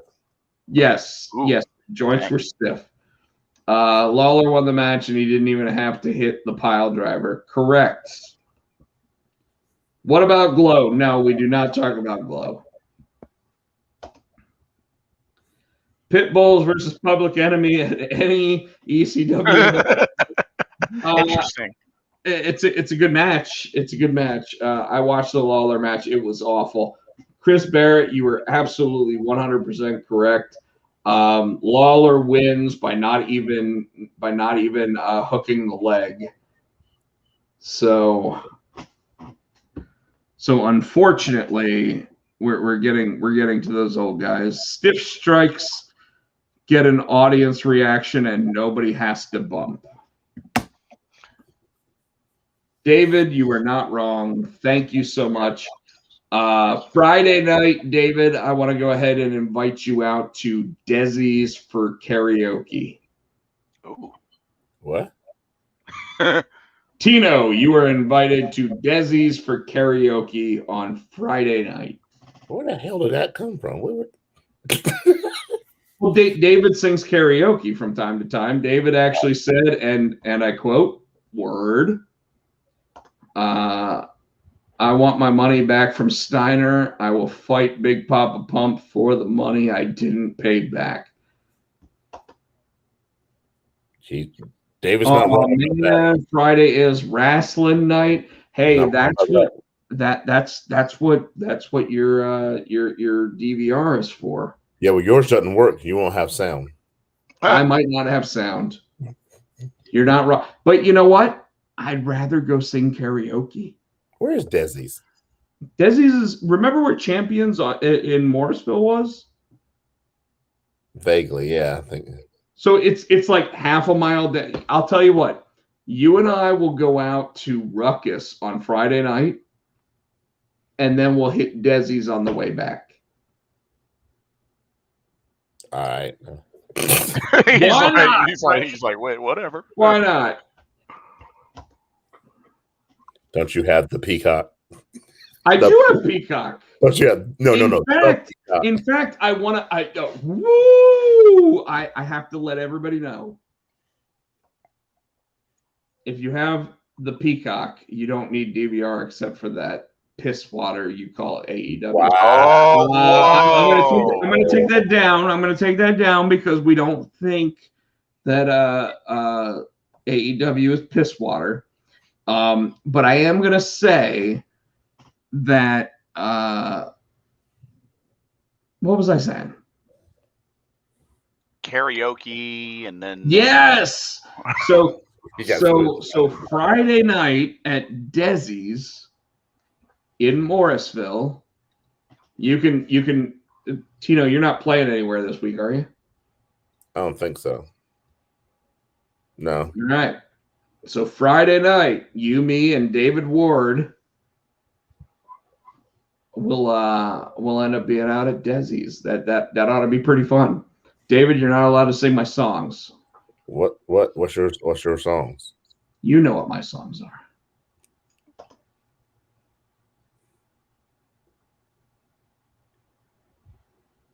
Yes, Steve does still host the show. It's until 1 a.m. So we will go out there. We will sing some songs.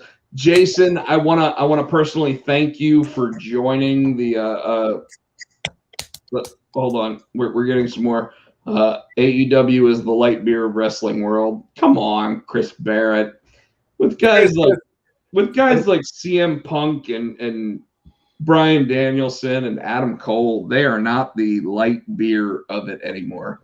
David Ward says, damn it, fun fact. I totally stole Hey Jealousy from Rob, and it became one of my best karaoke songs. Yeah, that's not a fun fact, by the way. I'm about to cut a promo on you at this rate. Hey, Rob, roll up one. It's not unusual that I sing Tom Jones. Dang. Dun, dun, dun, dun. By the way, I do not sing Tom Jones. He's got it wrong. I do not sing Tom Jones. I sing Barry Manilow. Oh. Yeah, he does do Copacabana. I do sing Copacabana. And Tino, you know that I also sing some Matchbox 20. Matchbox 20 and some other stuff. But all right. CM Punk is the man who spent the best years of his career, who is trying to act like he didn't sell out. Isn't that what they all do? They all do that. I mean, you have to also keep in mind his passion and love for pro wrestling returned, and AEW brought it back. Let's So just keep it real. so Jason, I'm going to ask you before we get off the air here. Do you think it was AEW that brought his passion back? Because we did see earlier this week, we saw things like we saw things like the Owen Hart Classic coming in, where they're going to do the Owen Cup and all this other stuff. Do we really think that that's what brought guys like CM Punk back, or do we think that it was where he was actually being an actor in heels as a pro wrestler in that show that made him sit there and go, man, I really miss this. And I want to do this again. And how do I do this, but I don't do it for the WWE? I believe it was a combination of that plus seeing certain stars cross over from WWE to AEW that have grown into success little by little. And not only that, but being able to get that confirmation that he can have a voice.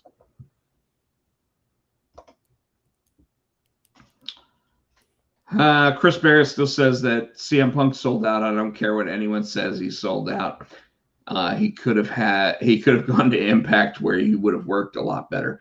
I don't know about all that. But how is that any different from him going to AEW though? I mean, I understand.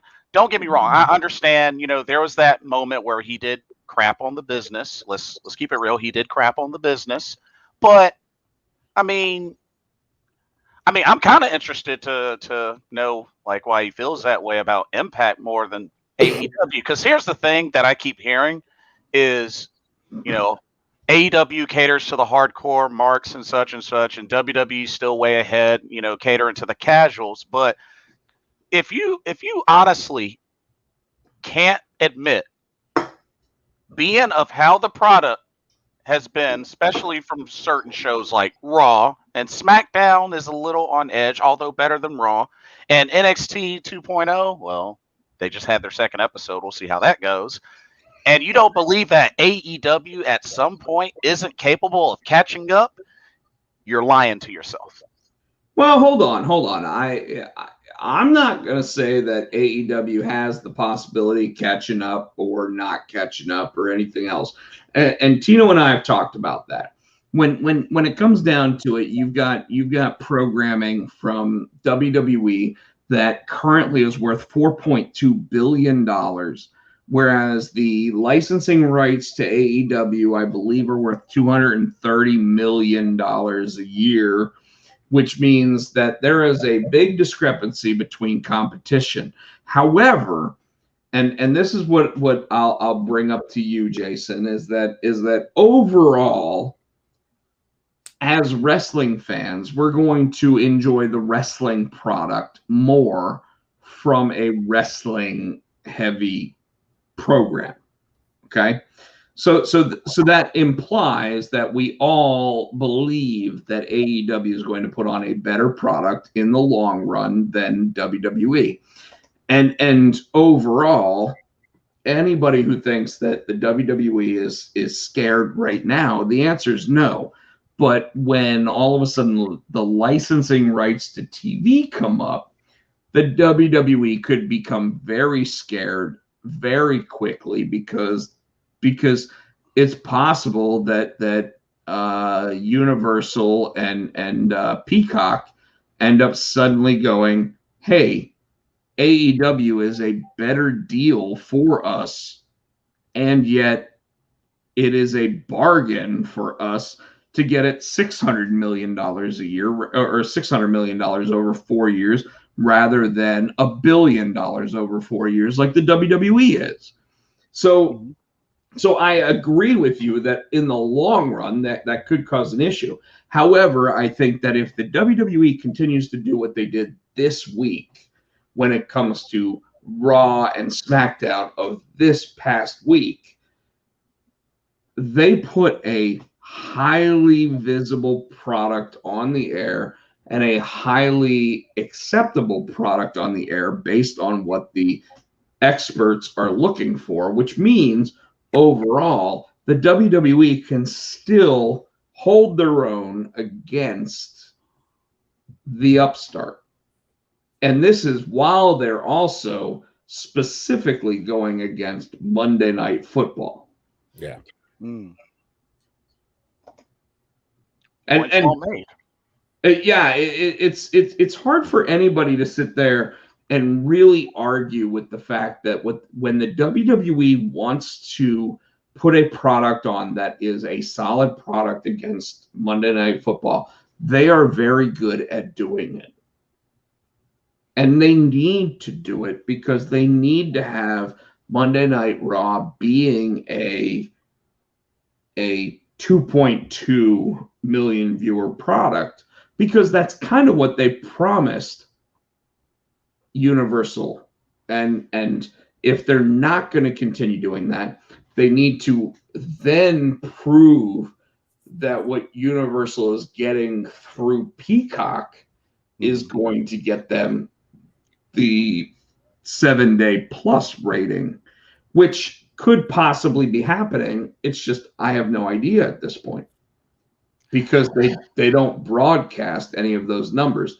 But I can tell you that when anybody sits there and says that the WWE is going against AEW, AEW makes $320 million a year based on their licensing rights for TV, and the WWE pulls in $1 billion. So when you look at competition, you can look at ratings and you can look at everything else, and it does not matter as long as somebody is able to take those numbers and show that the WWE's overall influence in the world is bigger than AEW's. But they are really playing with fire. No, you're not wrong. With their product right now. Yeah, you're not wrong. And I will say right now for a fact, I mean, hell, I bought the CM Punk t-shirt that has now sold over 6 figures. Okay. I am a Bryan Danielson fan. I am an Adam Cole fan. I am all of these guys fans. Like this Owen Hart cup that they're talking about. If I were if I swear to God, if I were AEW, I would hold that cup off until January, and I would say that there is a open spot for somebody, and the person that I would have win the very first Owen Cup would be Kevin Steen. Oh.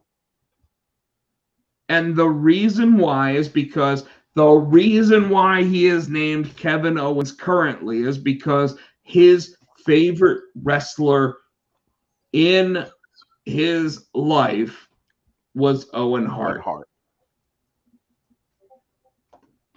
Well, his contract, I believe, would be up in January 2022. So, well, and that's just assuming that his contract is actually up in January of 2022.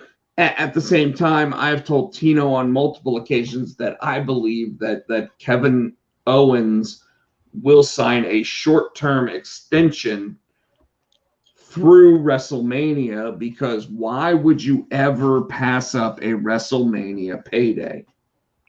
Good point. At the same time, if they announce that the Owen Cup is coming and that they have an opening for a spot, I can't see Kevin Owens wanting to not be part of it.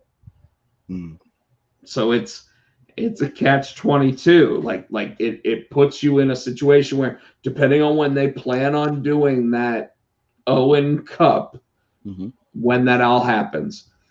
Jason, I really appreciate having you on the show. Tino, I don't really have anything else to talk about. I'm done. Tapping out. You kind of look like you've been wanting to get off of here earlier, but with Jason jumping on when he did, I appreciate you actually wanting to sit there and talk to him. Appreciate it. No, I was like, yeah, we got to get Jason on the show. Hopefully get you on earlier, like maybe when we usually do it on Mondays. So, Okay. on a Monday night, we can do a whole show. We normally do it on Monday nights. If you want to be part of it more often, we will invite you. No problem. David, we may start inviting you. Chris, some of your opinions we can't censor if we allow you on the show, so that's why we don't just let you in. But you know that you're our favorite fan. Let's be honest. Everybody, I'm going to go ahead and ask that you give us a good old thumbs up on the YouTube. Buy a t-shirt. We really need all of those. Tino saying go to the TeePublic site and buy a t-shirt would be nice. Thank you. Chris Barrett says I can censor myself. Just ask. We do every week.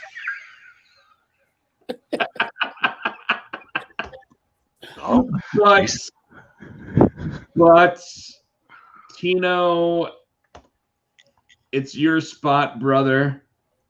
All right, folks. We want to say thank you, as always, for coming out and check out the show. You can check him out on that Twitter machine at PotCheck. I am HootieFan91. Where you at, Jason, on Twitter? You can find me, Jason Ingram, a.k.a. Blitzball Champ, at my Twitter handle of @Blitzball_champ. Capital B, capital C. All right. And you can check Rob out on the Instagram. He is Rob PotCheck. I am SC Tino. Are you on the Insta, Jason? I am also under Blitzball_champ, but this time lowercase b, lowercase c. And you can find the show, the show's on Twitter, Potsy, the Potsy and Tino on Facebook. We're the Potsy and Tino Show. You can check Rob out on the TikTok at Rob Potsy PotCheck. You're always checking us out right here on the Pots and Pan Network. And as always, we want to say thank you to Adam's House Cats for our theme song, which is a wrestling song. You can check that out on iTunes for 99 cents. And as always, folks, on the big hill, well, maybe not because he got caught in an airplane, but we still hear Ric Flair, and he is saying, Helicopter. Woo! Good night, folks.